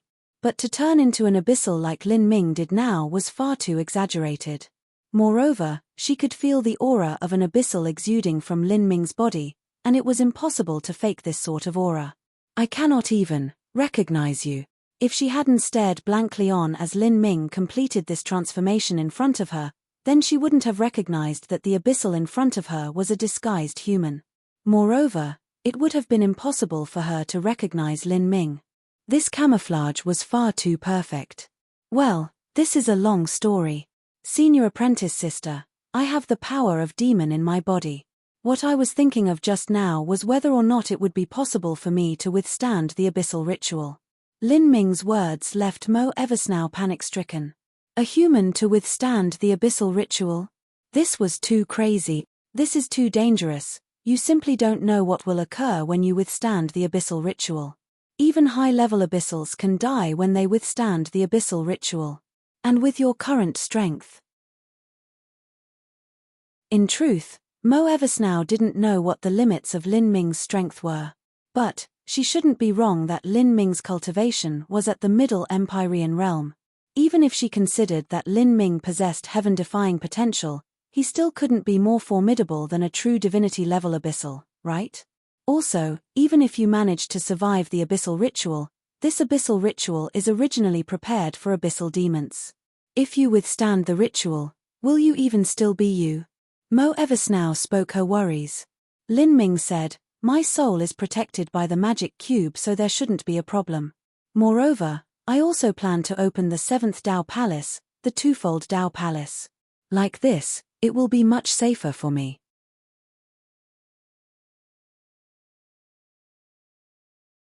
Chapter 2094, Twofold Dao Palace. Chapter 2094, Twofold Dao Palace. Twofold Dao Palace. You have already reached the Twofold Dao Palace? Upon hearing that Lin Ming planned to open the Twofold Dao Palace in the near future, Mo Eversnow was startled. She never imagined that Lin Ming's cultivation speed of the 9 stars of the Dao Palace would be so fast. The 9 stars of the Dao Palace, 7 bright and 2 dark. As the 7th Dao Palace of the 9 stars of the Dao Palace, the Twofold Dao Palace was the last of the 7 bright Dao Palaces and also the most unusual Dao Palace. Its unusualness was embodied in its position. Every Dao Palace had a specific position in a martial artist's body. For instance, the Davic Eye Dao Palace was in between the eyebrows, the Martial Sovereign Dao Palace was in the 4 limbs, the Purple Temple Dao Palace was in the Dantian, and so forth. As for the Twofold Dao Palace, it had a particularly unique position. It was located outside a cultivator's body.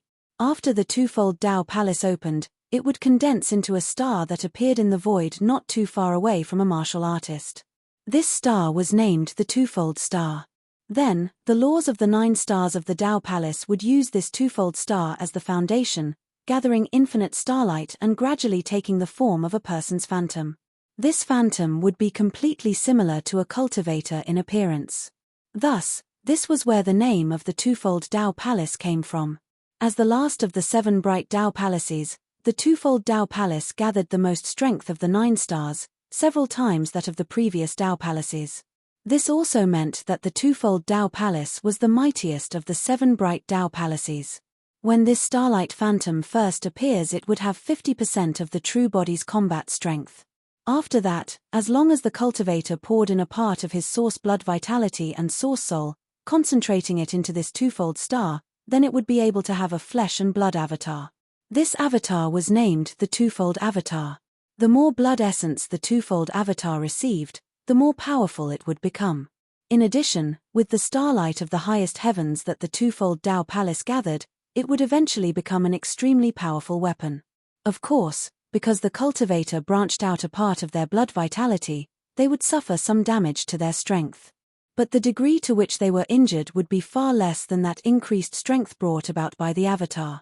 In the martial world, there were numerous techniques that allowed one to control avatars. For instance, the Azura Heavenly Tao had its own cultivation and fighting methods involving avatars. However, in these cultivation methods, the avatar formed was usually refined. For instance, the Azura Heavenly Tao's 3 avatars. The Essence Spirit Embryo Stone, Soul Springs Divine Embryo, these were divine stones naturally bred through the world and didn't originate from Lin Ming himself. If Lin Ming were to lose his avatars, although it would decrease his strength, it wouldn't cause any true damage to his body. But the twofold Tao Palace was different. The avatar of the twofold Tao Palace was created by a martial artist taking out a portion of his blood essence and casting it in starlight of the high heavens, transforming it into true flesh and blood. One couldn't afford to lose such an avatar. Moreover, this avatar came from the same origins as the main body. It could separate from the main body and also fuse with the main body. Once the avatar and main body merged together, it would cause one's strength to erupt, doubling over. This sort of ability was not something that a refined avatar could possess. In normal situations, after a martial artist opened the twofold Tao Palace, the main body and avatar were mostly fused together. With this, one could display the greatest strength. It was only in cultivation that they would separate. Like this, absorbing heaven and earth origin energy would be that much faster. Lin Ming fervently wished to open the twofold Tao Palace now, because after he opened it he could use its special characteristics to separate the power of divinity and demons in his body. Lin Ming's twofold Tao Palace had a large difference from that of others who cultivated the 9 stars of the Tao Palace. Generally speaking, once a martial artist opened their twofold Tao Palace and separated out their avatar, this avatar would be no different from their main body. If the avatar and main body were separated, this would make one's fighting techniques more flexible and their cultivation speed faster. If the avatar and main body were fused together, then this would be the same as superimposing their strength together. But Lin Ming was different. He planned to use the twofold Tao Palace as the foundation, and after condensing the Starlight Phantom he would then pour all of the demon power in his body into this avatar, turning his twofold avatar into a complete demon avatar. As for his true self, he would leave behind the power of divinity and the corresponding bloodlines. By doing this, Lin Ming would have a more flexible identity in the future.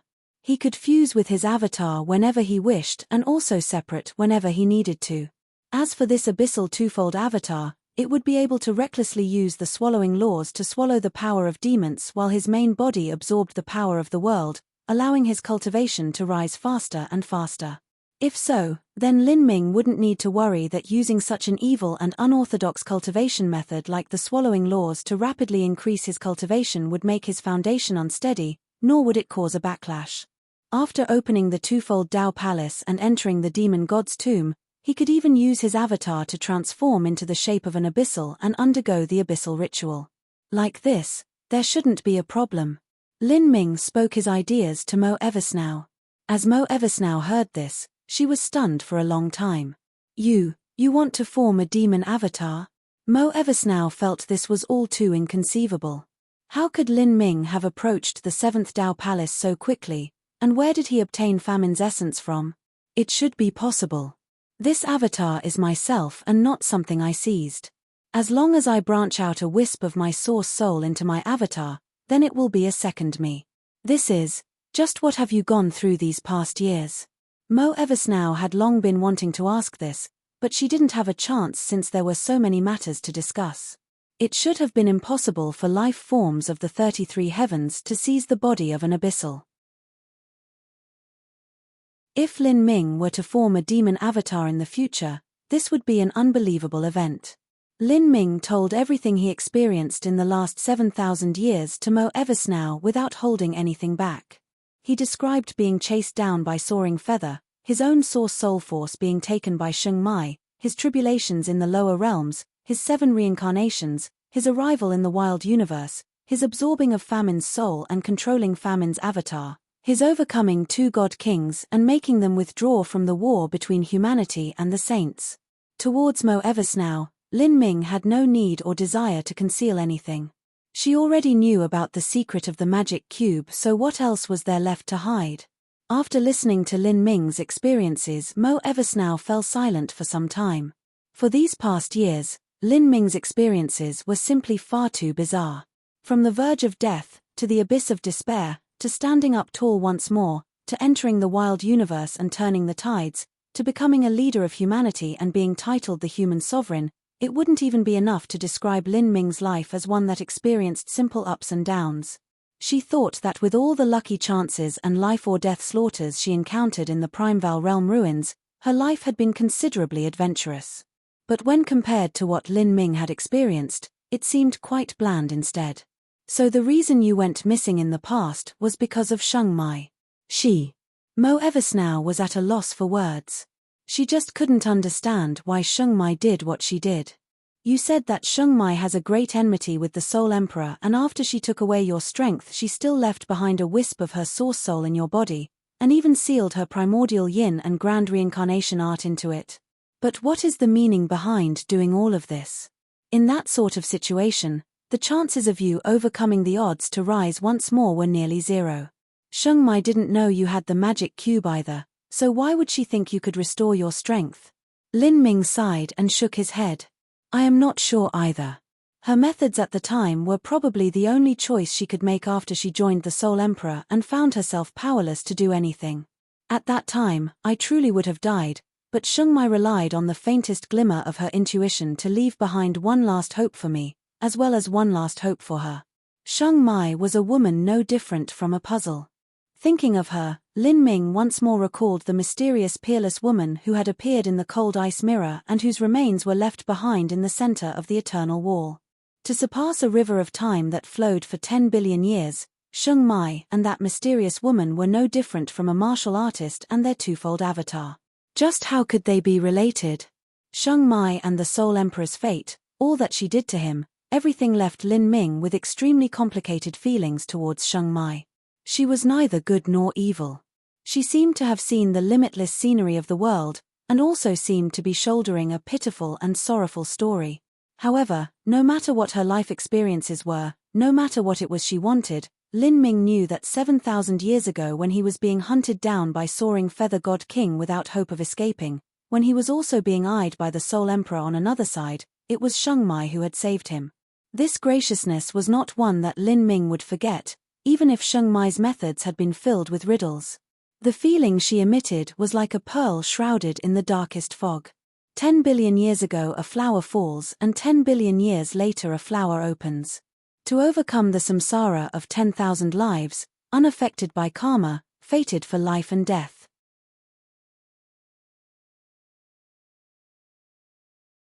Chapter 2095, Change. Chapter 2095, Change.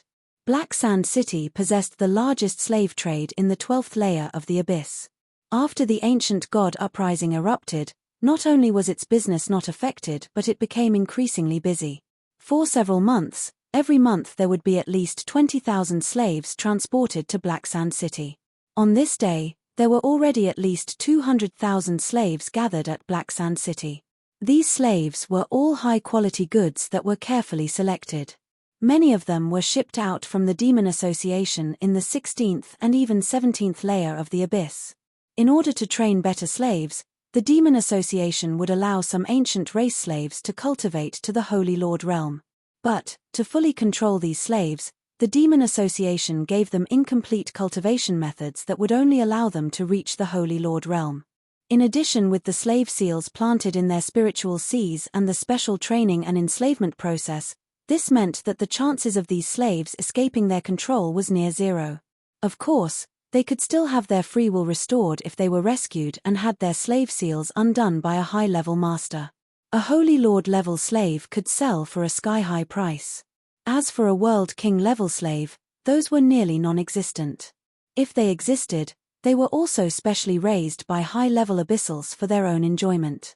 Beneath the 9 suns burning in the sky, the black sand desert seemed as if it would ignite.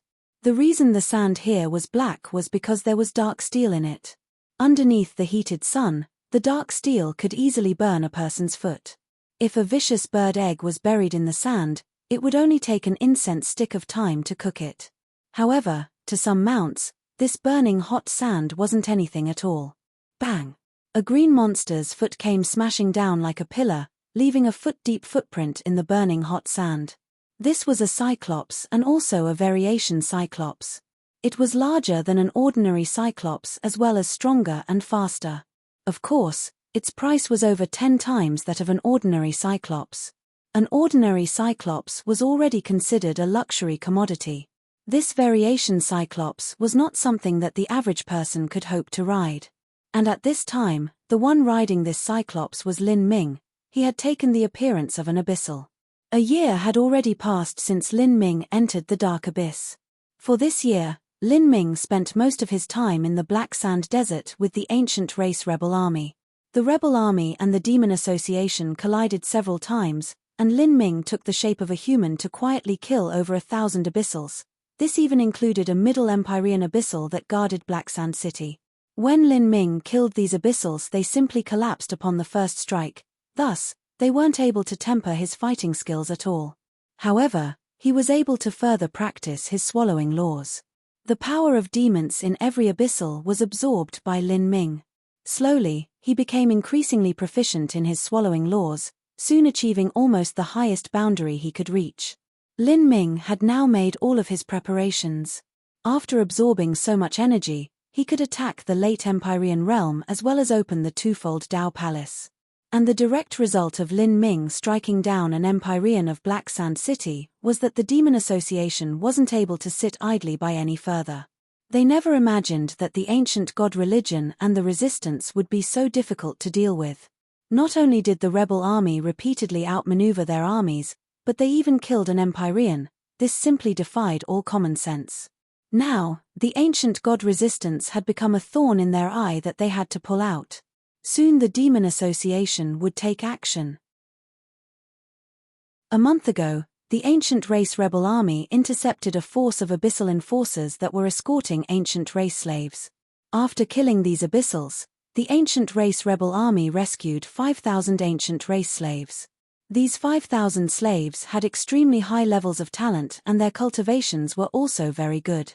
Following the usual procedure, they would then join the ancient race resistance and become another force for the rebel army. However, the result left their hearts aching. When Lin Ming tried to lift their slave seals, all of these people suddenly died at the same time.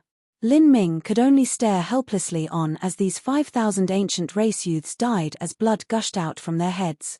Some of them even exploded into a bloody fog. Even though Lin Ming had experienced endless life or death slaughter in his life and even though he had killed countless enemies in his time, seeing such a scene still left him dispirited.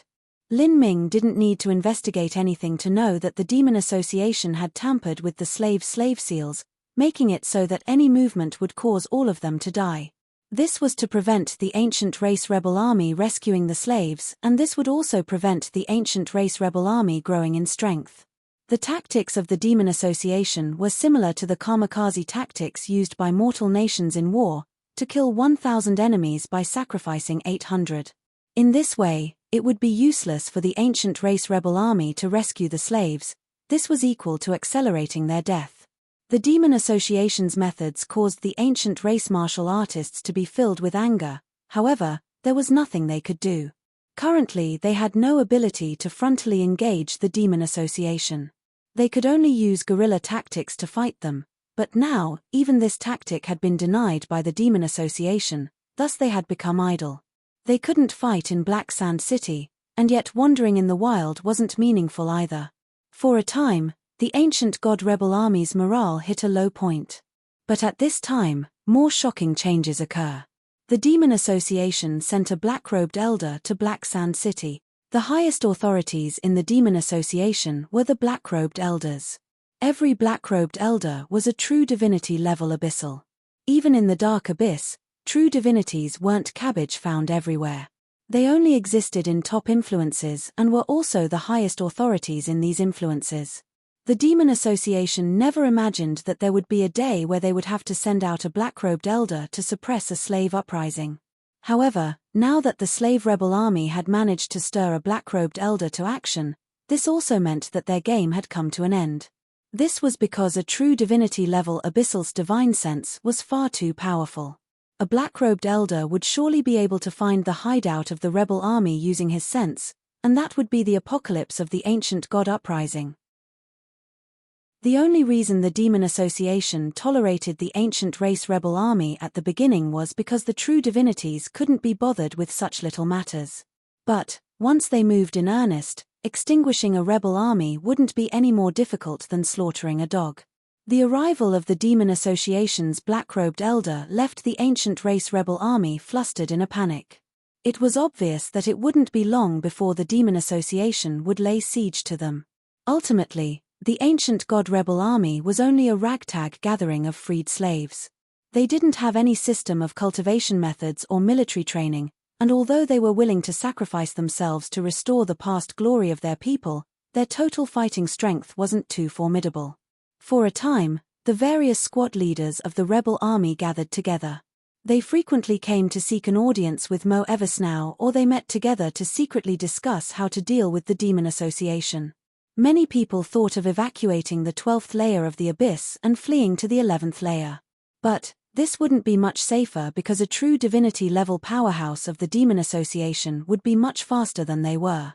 Moreover, if they chose to evacuate, that would make it even easier for them to be discovered and suffer total destruction. Even so, towards all the rebel army squad leaders who desired an audience, Mo Eversnow rejected them without exception. She passed down a single order, that was to stand by and wait for further notice. Such an order left the squad leaders weak at heart. But because of Mo Eversnow's authority, they had no choice but to obey her. In this situation, whether it was the rebel army squad leaders or high-level figures of the Demon Association, no one knew that before the black-robed elder arrived, Lin Ming had already quietly descended upon Black Sand City. Lin Ming knew that the chance he waited for had come. This would be his opportunity to open the twofold Dao Palace and for him to reach another turning point in furthering his strength. Bang! Bang! The variation Cyclops weighed over 100,000 jinns. With every step it took in the vast desert, it would stir up waves of sand. Dark steel chains hung heavy on its arms, dragging against the sand, blurred in the high desert heat. This variation Cyclops had been bought by the demon crystals that Lin Ming obtained after killing the Empyrean that guarded Black Sand City. This would have been a luxury mount to ordinary abyssals, but to Lin Ming it wasn't much at all. At this time, Black Sand City loomed before Lin Ming.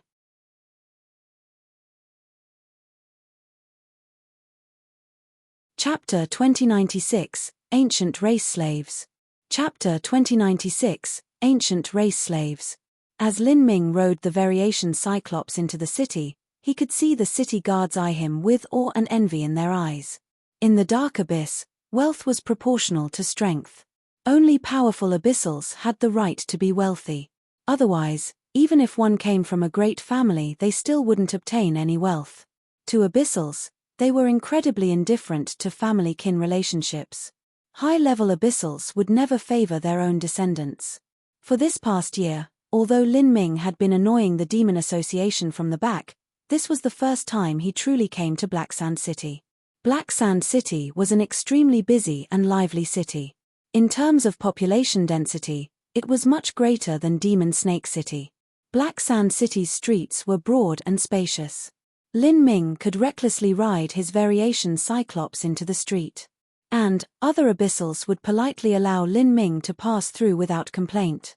In this world where strength was revered above all, someone that could ride a variation cyclops must possess formidable strength. Along the way, Lin Ming could see numerous succubus women casting flirtatious looks at him along the street. These were prostitutes of Black Sand City. In this debased and wealthy city, prostitutes were born following a desire for money. This was an occupation that had existed since time immemorial and easily mixed into any city. Lin Ming didn't pay attention to this. He went to the largest slave trading market in Black Sand City, the one established by the Demon Association.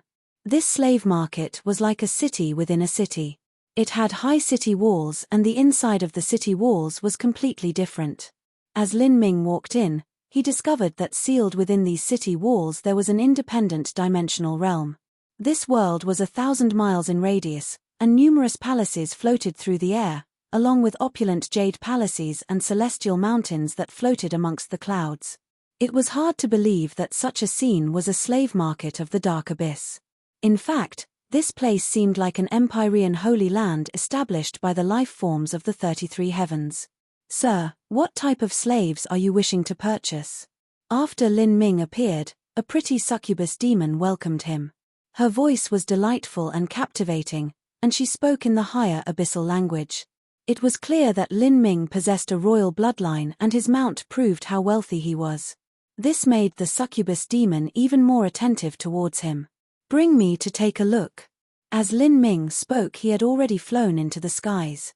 As for the succubus woman, she followed with a bright smile, introducing Lin Ming to the area along the way. In the skies, far off in the distance, Lin Ming could see a tall platform high in the air with a slave woman being sold. She was locked in a cage, and although she was a slave, she had been carefully dressed up. One couldn't sense any lowly and debased feeling from her at all. Many female slaves wore luxurious dresses, their temperament as faint and ethereal as smoke, as if they were the saintesses of large sects. There were also young girl slaves that were miserable and pathetic, capable of arousing the sympathy of others. There were female slaves that were 13 to 14 years old too, with little horns coming out from their heads. Although these little girls had low cultivations, their talents were outstanding. However, whether they were noble and holy, these women, or little girls that seemed lovable and innocent, all of them were locked in dark steel cages without a single exception. From afar, the cold bars that surrounded them formed an enormous contrast. The succubus demon proudly said from beside Lin Ming, "Sir, these different types of female slaves aren't just empty appearances. Thanks to our careful cultivation, if these female slaves seem like a saintess, then they have the makings of a saintess.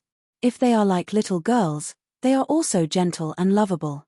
Their looks are completely consistent with who they are." Lin Ming frowned and didn't speak. He could see that some cages had multiple women within them. Before he could ask anything, the succubus demon said, "The slaves that are enclosed in the same cage are often related to each other. They might be twins, triplets, quadruplets, or also mother and daughter." Listening to the succubus demon's explanation, Lin Ming looked at these women once more and lightly sighed. Some were brimming with youth, some exuded enchanting sex appeal, some seemed noble and lofty, however, their lives were already ruined. At this time, there were numerous abyssal customers all around. The customers chose these women as if they were choosing goods from a stall. Anyone that they chose would have to face their destiny as a slave. Seeing Lin Ming's unhappy expression, the succubus demon thought he wasn't satisfied with the goods. She quickly said, "Sir has no need to worry. This is only the beginning, and the truly splendid goods are up ahead. Sir, please come with me. There is a VIP area that the average person cannot enter without at least 1,000,000 demon crystals in wealth. Of course, this isn't a problem for you." The succubus demon laughed. She naturally wouldn't suspect Lin Ming's financial resources. The variation cyclops was something that not even an ordinary world king could afford to ride. She flew up front and led the way. Lin Ming quietly followed as he probed his surroundings with his sense. In truth, he could easily cover this entire dimensional realm in his sense. Not even the array formations around the VIP area could stop him. He could see a celestial mountain before him high up in the skies. Atop this celestial mountain was an exquisite jade building as well as a garden. Ancient race martial artists were spread throughout the area. Lin Ming flew over a square atop a celestial mountain. He could see 100 ancient race martial artists lined up in the square. There were men and women, and all of them were exceptionally good-looking. These people all wore neat training clothes as they shadowboxed the air. Beneath the blazing sun, these ancient race martial artists wore clothes as white as snow. As they moved in their uniforms, they seemed like white cranes unfurling their wings, beautiful to the eyes. They were slaves, and because they had slave seals planted in their bodies, they no longer possessed free will.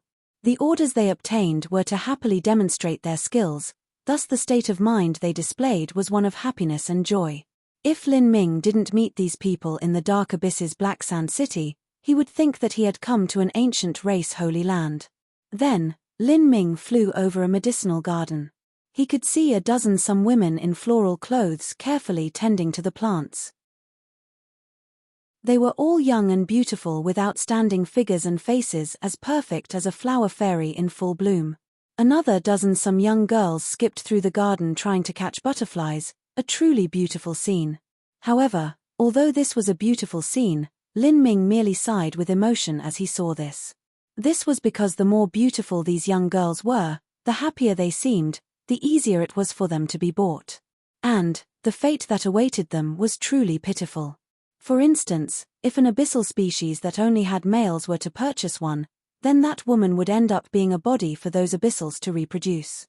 Their fates would be to bear the babies of these abyssals who would eat them alive from their bellies. Lin Ming continued to fly forwards. He saw some young men and women skilled in alchemy or refining techniques working in alchemy rooms and refining forges. He even saw a deep mountain valley, and in this mountain valley were hot springs covered with a thick fog. Water trickled down from these springs, blue and transparent, like the finest crystal. And in this fog, one could see a group of girls wearing only thin gauze, their exposed bodies revealing enchanting scenery as they bathed in the water. Lin Ming never imagined he would see a crowd of beautiful women bathing here. For a time, this left him at a loss for words. In the eyes of intelligent life forms of the 33 heavens, abyssal demons represented the greatest evil, the greatest darkness. But in truth, in the hearts of those that lived in the 33 heavens, hadn't demons always existed to begin with? These naked women shrouded in fog made one wish to commit grave sins and explore their bodies.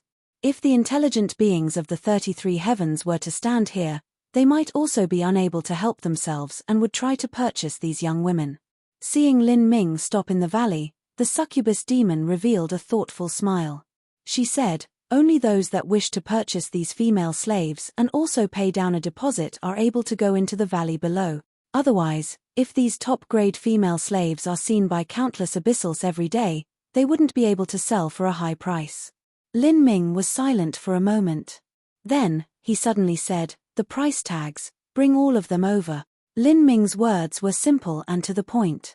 The young succubus demon was overjoyed. She quickly took out a jade slip. All of the slaves' prices were recorded within. As the agent who had received him, she would receive a commission on all slaves that Lin Ming bought. Lin Ming looked through the jade slip. The slaves of Black Sand City were clearly priced and there was basically no way of haggling with a counteroffer. The only exception was if one wished to purchase en masse. And the reason Lin Ming came this time was for such a mass purchase. If possible, he even wanted to buy up all these slaves. The Demon Association would have planted special slave seals in the bodies of these slaves that could take their lives at any moment. Once Lin Ming attacked the Demon Association branch division, even if he won, these slaves would still all be buried with them. Lin Ming didn't wish to see this occur. Thus, before he caused any truly earth-shaking waves in Black Sand City, he needed to purchase as many slaves as he could and send them away. In this way, he could save even more people.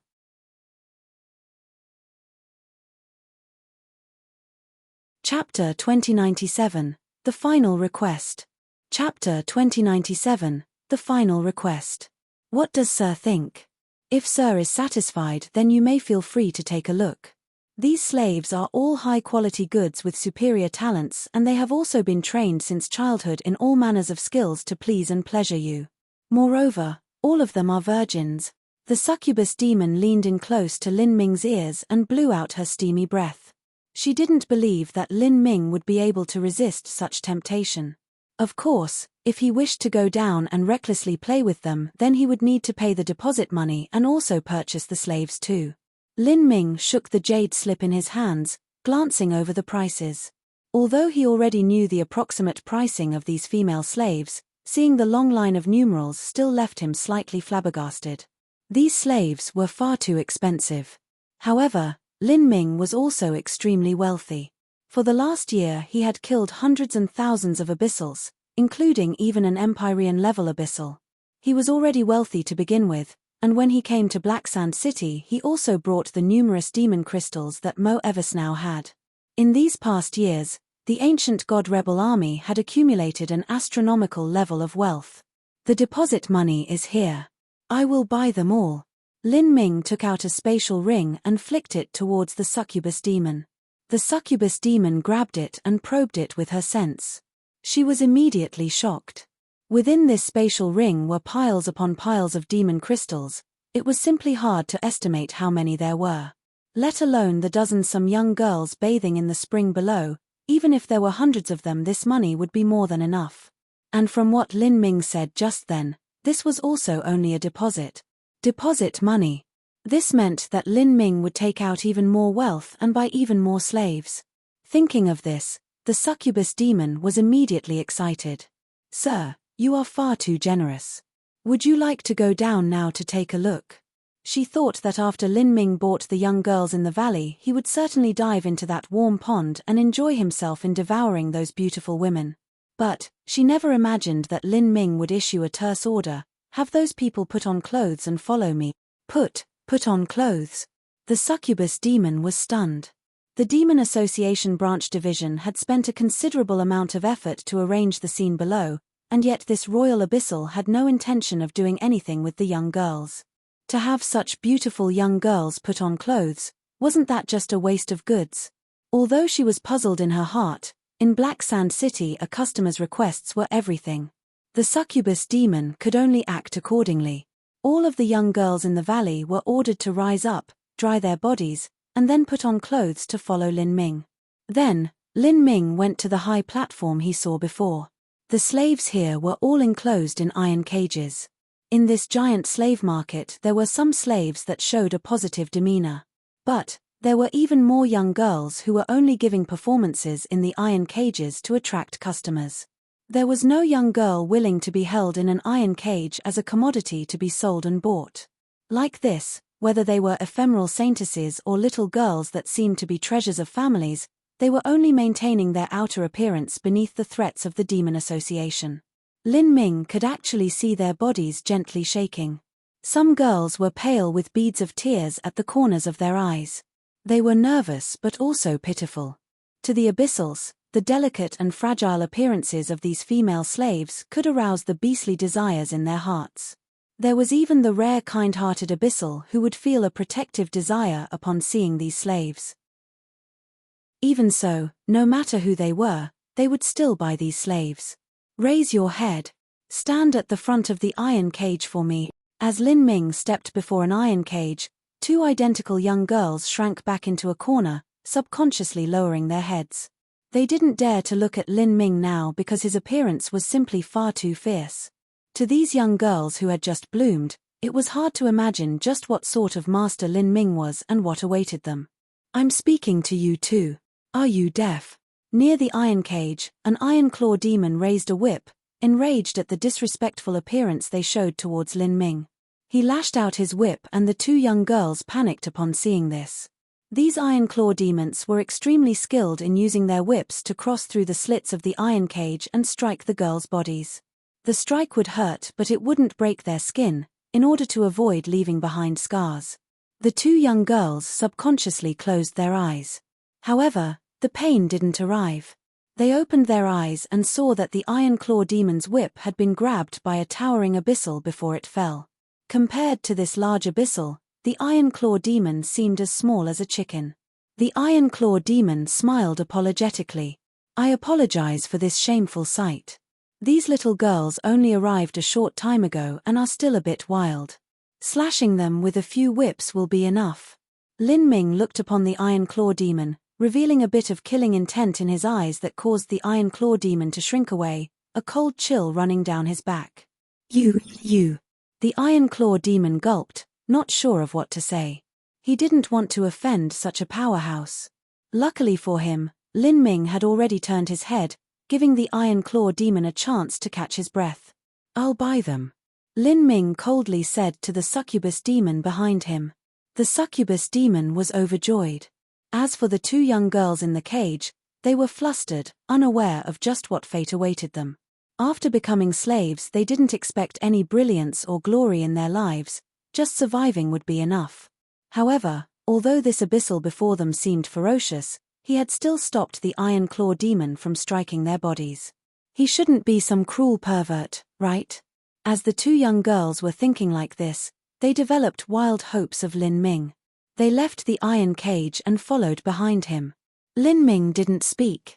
As they walked forwards, every time he saw a young girl in a cage, he would only ask what their price was and then buy them up. Later, Lin Ming didn't ask for their price. When he saw one, he bought one, as the clear prices of these slaves were listed on their cages. Soon, the several hundred young girls from the iron cages had been bought up by Lin Ming. Many of these young girls had pink whip marks marring their skin and their clothes were torn in many places. With their appearance, it was easy to take pity on them. The succubus demon behind Lin Ming was already ecstatic. She didn't know why Lin Ming was in such a haughty mood to buy so many slaves at once. But, she didn't have any interest in finding out the reason, as she would earn money all the same. The commission she would earn from this customer today would be the same as what she earned in several years.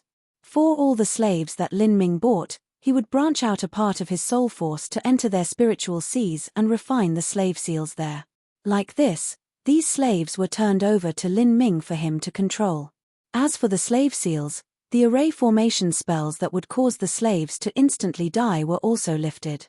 The Demon Association was a merchant organization that heavily relied on word of mouth. They certainly wouldn't add such spells on goods they sold that would make their customers feel ill. Slave after slave was rescued. Afterwards, Lin Ming didn't even speak. With a wave of his hand, the succubus demon would cheerfully laugh and take away the slaves. The several hundred ancient race slaves that were training on the Celestial Mountain, both men and women, were all bought by Lin Ming. The flowery fairy maidens in the medicinal garden and the common slaves there were also bought by Lin Ming. Following that, from the various halls, residences, pavilions, towers, alchemy rooms, all the male and female slaves that one could see were bought up by Lin Ming. Lin Ming welcomed all without reserve. Sometimes, he didn't even glance at them. Finally he waited in place and all the slaves in the slave market walked towards him, whereupon he received them all. Such a bold approach even alarmed the city lord of Black Sand City. He was a peak Empyrean of the Demon Association. This Demon Association city lord commanded Black Sand City. Now, he came to personally greet Lin Ming. Lin Ming tossed out more and more demon crystals. Soon he started to lack funds. Fortunately for him, by this time almost all the slaves had been bought up by him. He placed them all into Primordius' heavenly palace. At this time, Primordius' heavenly palace had its appearance changed by the ancient Elysium seal and it now looked like one of the dark fortresses that abyssals like to ride. It was covered all over in cruel and demonic bone spikes. After a purchasing session of nearly 8 hours, the last of the ancient race slaves were sent to Primordius' heavenly palace by Lin Ming. Primordius' heavenly palace then flew away. Lin Ming watched as it broke through the void and vanished into space. Slowly, his face turned cold. He had already paid the abyssal crystals. These crystals were held in the hand of the Empyrean level abyssal before him, who was also the city lord of Black Sand City. The Black Sand City lord also had a royal bloodline and he was much taller than Lin Ming. At this time, he was smiling as he looked at Lin Ming. Sir is truly bold and refreshing. For all the slaves that Sir bought, we have already accounted a 5% discount for you. Next time you can place an order and we can personally prepare your request to create suitable slave. As the abyssal spoke, He clapped his hands and ordered a banquet to see off Lin Ming. Then, he looked at Lin Ming and said, "I wonder if you have any other requests you would like to make?" Lin Ming looked at the Black Sand City Lord with indifference. He slowly said, "I have one more request, and that is that I don't want to pay anything." Lin Ming's tone was casual, as if he were speaking of minor matters. Millimeter? The Black Sand City Lord's face stiffened, as if he hadn't clearly heard what Lin Ming just said. "I said that I want you to give me all your demon crystals." Lin Ming spoke, clearly and unhurriedly, his eyes blazing as he stared at the Black Sand City Lord. The Black Sand City Lord's complexion darkened. But, he still retained a friendly tone. "Are you making a joke here? This joke isn't funny. The slaves have already been taken away by you. My apologies, but this is not a joke." As Lin Ming spoke, killing intent flashed in his eyes.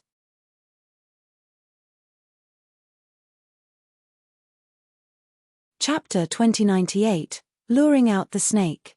Chapter 2098, Luring Out the Snake. Lin Ming's killing intent was not concealed. This thick killing intent condensed in the room, as if the entire room was filling with solid metal, freezing all. Feeling Lin Ming's killing intent, the Black Sand City Lord was not angry or scared, rather, what he felt was disbelief. Black Sand City was the territory of their demon association. And, their demon association was a super influence that had existed in the dark abyss for billions of years. It had an unimaginable background and numerous masters. No one dared to play tricks with them.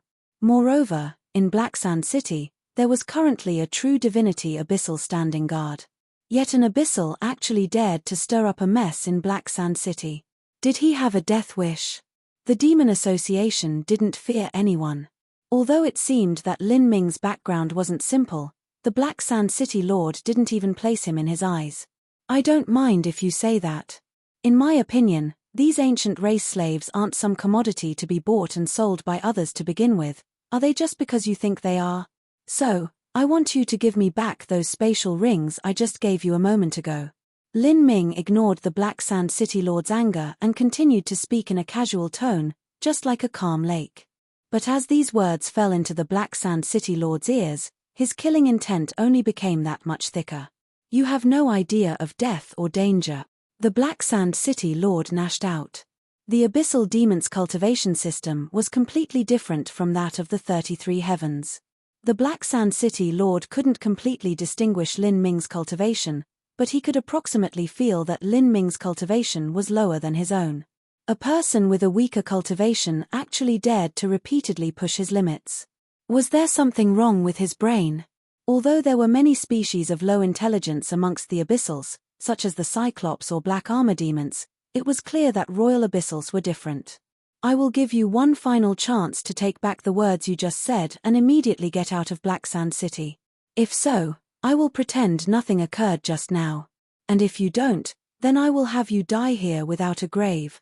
The Black Sand City Lord had reached the limit of his patience. If it weren't for Lin Ming's extravagant spending, the astronomical amount of demon crystals he paid to buy up all the ancient race slaves, then he would have already turned Lin Ming into a corpse by now.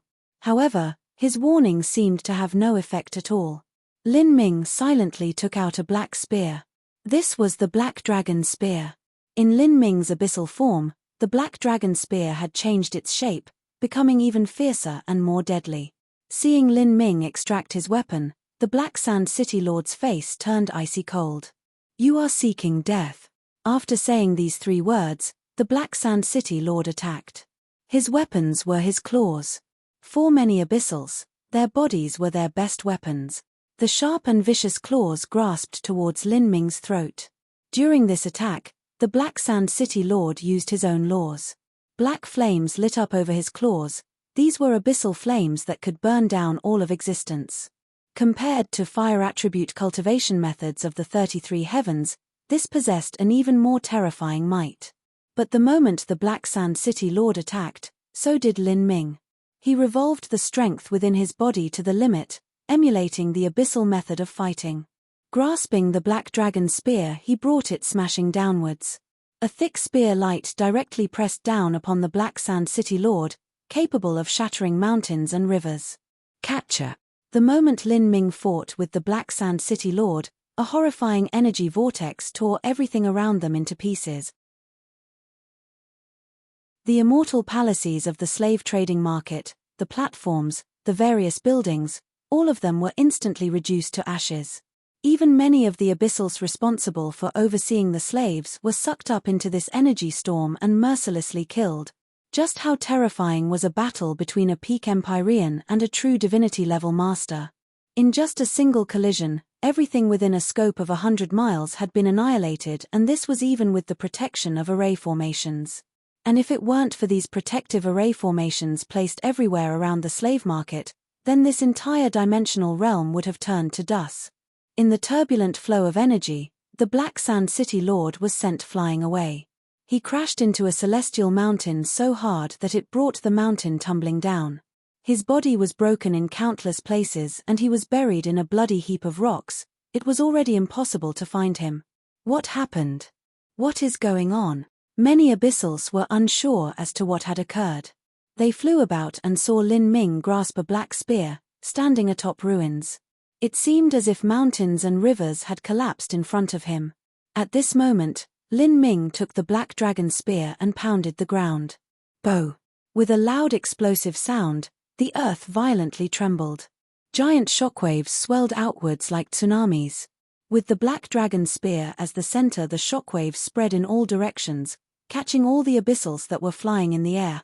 And in front of Lin Ming, the ruins formed from shattered mountains and rivers also split open. The Black Sand City Lord that was buried deep beneath the debris was blown out of the ruins. His body was a bloody mess and his figure was unrecognizable. At this time, Lin Ming stepped forwards. The black dragon spear shot out like an arrow, instantly piercing through the Black Sand City Lord's throat. Puff! Blood shot out. Lin Ming poured energy through the spear into the Black Sand City Lord's meridians, breaking apart his organs. The Black Sand City Lord's eyes bulged out and he stared at Lin Ming with confusion and disbelief. He couldn't believe that Lin Ming was actually this strong. Without a doubt, this was a premeditated attack. All of Lin Ming's actions had only been to kill him. Or, it could be said that Lin Ming already possessed the strength to kill him and was merely toying around with him.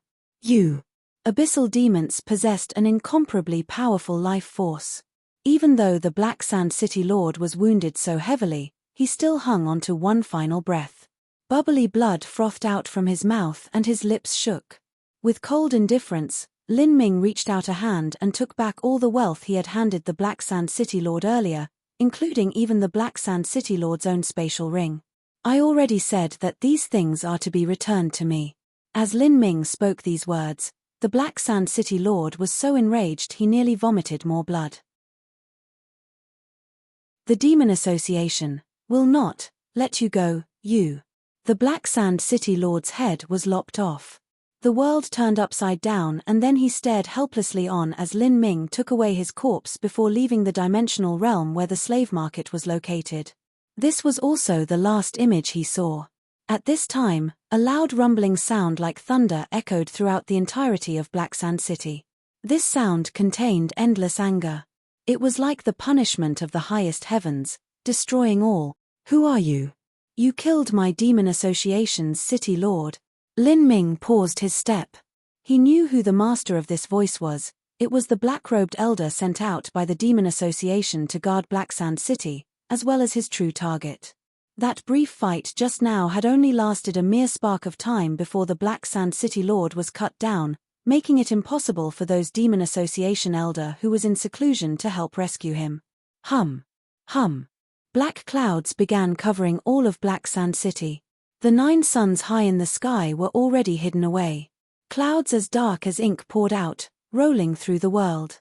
Suddenly, light disappeared, and one couldn't even see their own fingers in front of them. Lin Ming knew that this Demon Association True Divinity Elder had released a force field to completely cover Black Sand City. But how could Lin Ming allow himself to be surrounded like this? His figure flashed and he rapidly flew away. Whoosh! Lin Ming was like a meteor cutting through the dark skies. He grasped the black dragon spear, pouring the power of the 9 stars into it. A horrifying strength instantly erupted as he thrust out at the edge of the force field. Kyla. The force field tore apart. Lin Ming's body shook as he forcefully broke through this true divinity force field. With Lin Ming's strength, he was already able to defeat ordinary true divinities. Naturally, breaking apart a force field wasn't easy. But in order to accomplish his goal, the moment Lin Ming broke through the force field, he burnt the power of his blood essence. After opening the gate of life, Lin Ming burning a little bit of the gate of life's blood essence wasn't a problem at all. But as this scene fell into the eyes of others, it seemed as if he were desperately giving it his everything. After breaking out of the force field, Lin Ming launched his full speed and crossed through the horizon like a rainbow, rapidly flying into the depths of the black sand desert. And behind Lin Ming, what followed him was roiling black sand. This black sand formed a giant wave 100 miles high and 1,000 miles wide. At the crown of this sand wave was a massive abyssal claw formed of black sand that came grasping down at Lin Ming. The black-robed elder guarding Black Sand City was using his transcendent methods to attack Lin Ming from afar. These methods seemed grandiose, however, its true might was far inferior to the black-robed true divinity personally being present. As long as Lin Ming wanted to, he could easily destroy this abyssal claw. However, he didn't do so. Rather, he constantly dodged the abyssal claw with swift movements, soaring faster and faster into the black sand desert. "Just where do you think you are going?" An angry voice suddenly sounded out from Black Sand City. Dark clouds surged forth. This true divinity elder had started to personally chase after Lin Ming. This was the exact effect that Lin Ming wanted. As he was being chased, he had continuously suppressed his strength in order to lower the vigilance of the black-robed true divinity. If Lin Ming revealed a strength that was too great, then the other party would absolutely become cautious. If so, then the black-robed elder might not chase after him. And in Black Sand City, Lin Ming didn't have full faith he could strike down the black-robed elder. Not to mention the numerous defensive array formations in Black Sand City and the countless minions of the Demon Association that would harass him, just the several transmissions arrays in Black Sand City would mean that other high-level abyssals would arrive as soon as they obtained the news that the black-robed elder was in danger. Thus, what Lin Ming first needed to do was draw the black-robed elder out of Black Sand City.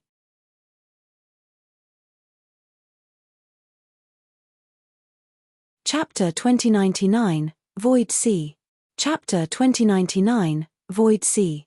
Bang! Bang! Black sand formed demon claws that came crashing down again and again. As Lin Ming dodged left and right, he was like a nimble fish swimming through a stormy sea. The sandstorm simply wasn't able to do anything to him. Although Lin Ming was hiding his strength, no one would think he was faking it because his cultivation realm was clearly placed before them. For instance, in the eyes of the Abyssal Elder, Lin Ming's cultivation was somewhere around the middle to late Empyrean realm. With that level of cultivation, being able to kill a peak Empyrean Abyssal in 2 moves and withstand so many strikes from a true divinity was already a miracle in itself. If someone were to say that Lin Ming's strength was even higher than that, the Abyssal Elder simply wouldn't believe it. "I have a deep and bitter grudge with Black Cage, and the reason I came to Black Sand City was to kill him and take revenge. Everything I did was perfectly justified. You had best not involve yourself in my matters, otherwise I will remember you chasing after me today, and 100,000 years from now I will surely come to you and seek recompense." Lin Ming's voice was clear and loud, rolling out like a thunderclap. It even passed over Black Sand City, and all the abyssals dwelling within heard him. The Black Cage that Lin Ming spoke of was the Black Sand City Lord he had just killed. He was explaining his reasoning for why he struck him down. And in truth, such an explanation seemed extremely reasonable. This was because a sane abyssal wouldn't suddenly develop some strange fantasy of coming to Black Sand City and striking down the Demon Association's Black Sand City Lord. This action was equal to drawing a death sentence from the Demon Association. There was no abyssal influence that would do something so idiotic without full preparation, because this was the same as declaring war against the Demon Association. But, if there was a powerful loner who had a personal grudge against the Black Sand City Lord and wished to recklessly strike him down without caring for the consequences, then this could be easily explained. This sort of misunderstanding was also what Lin Ming wanted. Now, he didn't want others to know that he possessed the ability to disguise himself as an abyssal, nor did he want anyone to link his actions to the ancient race rebel army.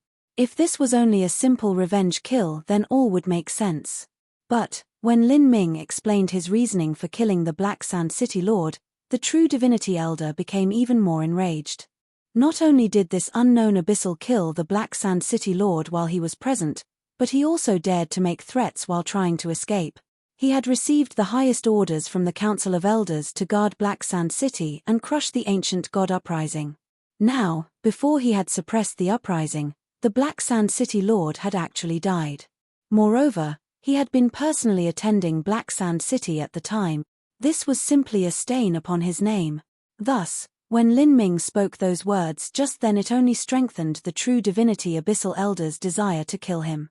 He wanted to finish this as soon as possible, because taking so much time was also shameful. He unfurled his movement techniques. Roiling black cloud dragged behind him as he struck a claw at Lin Ming. The claw phantom wildly tore open the black sand desert. Millions of jins of black sand instantly melted away, but at this time, Lin Ming actually accelerated one more time, avoiding every new danger. What? The abyssal elder was shocked. He thought that his attack would surely be successful. However, his attack actually failed. He could faintly see a faint red glow around Lin Ming. He had clearly burnt his blood essence. Each time, Lin Ming would only burn the tiniest bit of blood essence. With him having opened the gate of life, burning this amount of blood essence wouldn't affect him at all. However, others wouldn't know of this. They would only think that Lin Ming had reached his limits. Let's see how long you can last. The abyssal elder rapidly flew forwards. But, he discovered that Lin Ming was like a cockroach. Although the elder was faster than Lin Ming and his attacks blotted out the skies and overwhelmed the world, every time he attacked, Lin Ming would escape danger again and again. This feeling was like a cockroach escaping from being crushed by mortals by running through the smallest cracks. Lin Ming's performance left the abyssal elder at a loss. The elder guessed that Lin Ming possessed some sort of special arcane skill that granted him speed and flexibility far surpassing other martial artists of his level. However, the disparity in strength eventually couldn't be overcome. At the very least, this was what it looked like in the abyssal elder's eyes. After 5 close escapes, the abyssal elder could feel that Lin Ming had weakened a little due to the amount of blood essence he repeatedly burnt. Then, on the 6th attack, his claw phantom finally scratched Lin Ming. Peng! With a loud explosive sound, Lin Ming's protective demon power instantly burst apart. He tumbled away, injured. The abyssal elder was overjoyed. This chase had dragged on for such a long time that even he was ashamed. Now, he impatiently wished to capture Lin Ming and re-establish his might. I will remember the shame of today. My strength will surpass you in the future, and once I do I will kill you. Lin Ming shouted out while he suppressed the chaotic blood vitality in his body. This shout caused thick killing intent to flash in the abyssal elder's eyes. In truth, he didn't know how old Lin Ming was. But from the skills he displayed, his potential was not small at all. Perhaps with time Lin Ming really could surpass him. And as someone from the Demon Association, everyone knew who he was. If Lin Ming really wished to take revenge in the future, then there would always be a way to stir up trouble against him. Thinking of this, the abyssal elder was merciless in his decision. You no longer have a road to flee through, nor will I give you an opportunity to. The abyssal elder attacked a 7th time, wanting to bring this game of cat and mouse to an end. But this time, Lin Ming suddenly drew out a piece of an ancient mirror. Then he coughed blood onto this ancient mirror. After it absorbed the blood, it began to shoot out divine light. In the next moment, the ancient mirror completely exploded, turning into a swirl of shadows that ripped open the void. Lin Ming followed the ancient mirror and broke into the void, seeming as if he would activate a great void shift. Millimeter. Seeing this, the abyssal elder was stunned. Generally speaking, when martial artists were being chased down, it was impossible for them to carry out a great void shift. This was because if one wished to travel long distances through the void, one needed to carefully calm their heart and summon the power of the space laws to search for the approximate space coordinates. The only exception was if the person being chased had plenty of strength left over, so that it didn't matter if they were distracted while being hunted down. The Abyssal Elder certainly didn't believe Lin Ming possessed such an ability. He recognized that the problem was the ancient mirror Lin Ming had just pulled out. This should be some sort of transmission array disk. After starting the array disk, it would directly transmit the user to an assigned position. Such a transmission array disk wasn't too strange. It was just that super long-distance transmission array disks were few in number while short-distance transmission rates were extremely weak. When Lin Ming was in the South Sea Demon region searching for the Nirvana Dragon route, Mu Yu Huang had given him an escape symbol excavated from an ancient ruin. That escape symbol was a short-distance transmission array. When Lin Ming was in a critical situation, he had used the escape symbol to send Mu Qianyu away. To a low-level martial artist, such a transmission array was a life-saving escape tool. But to a high-level martial artist, the effects were simply subpar at best. This was because high-level martial artists already possessed the ability to use their sense to lock down a target they were chasing. This was especially true for true divinities. When Lin Ming was locked onto by Soaring Feather, there had simply been no way road to heaven and no gate to hell. The Abyssal Elder slowed down and locked his sense onto Lin Ming's position. Lin Ming's transmission sent him 100 million miles away, past the Black Sand Desert and into the vast and limitless Void Sea. At this moment, the Abyssal Elder hesitated for a moment. His repeated failures in catching Lin Ming left him with a strange feeling percolating in his heart. This could be called a foreboding premonition. However, this feeling only lasted for a brief moment before fading away. It was impossible for him to let go of Lin Ming. After a brief hesitation, he found Lin Ming's coordinates with his sense and then reached out to tear open the void. Looking at the space tunnel before him, a cold light flashed in the Abyssal Elder's eyes. He stepped into the void and rapidly shuttled through, soon appearing 100 million miles away. For a true divinity-level powerhouse, a single great void shift could transport them 100 million miles away. 100 million miles wasn't anything at all for them. The sea tide surged around him.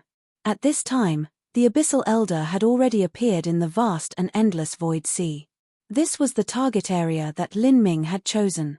In his eyes, he could see Lin Ming's form turn into a beam of light and shoot deeper into the Void Sea.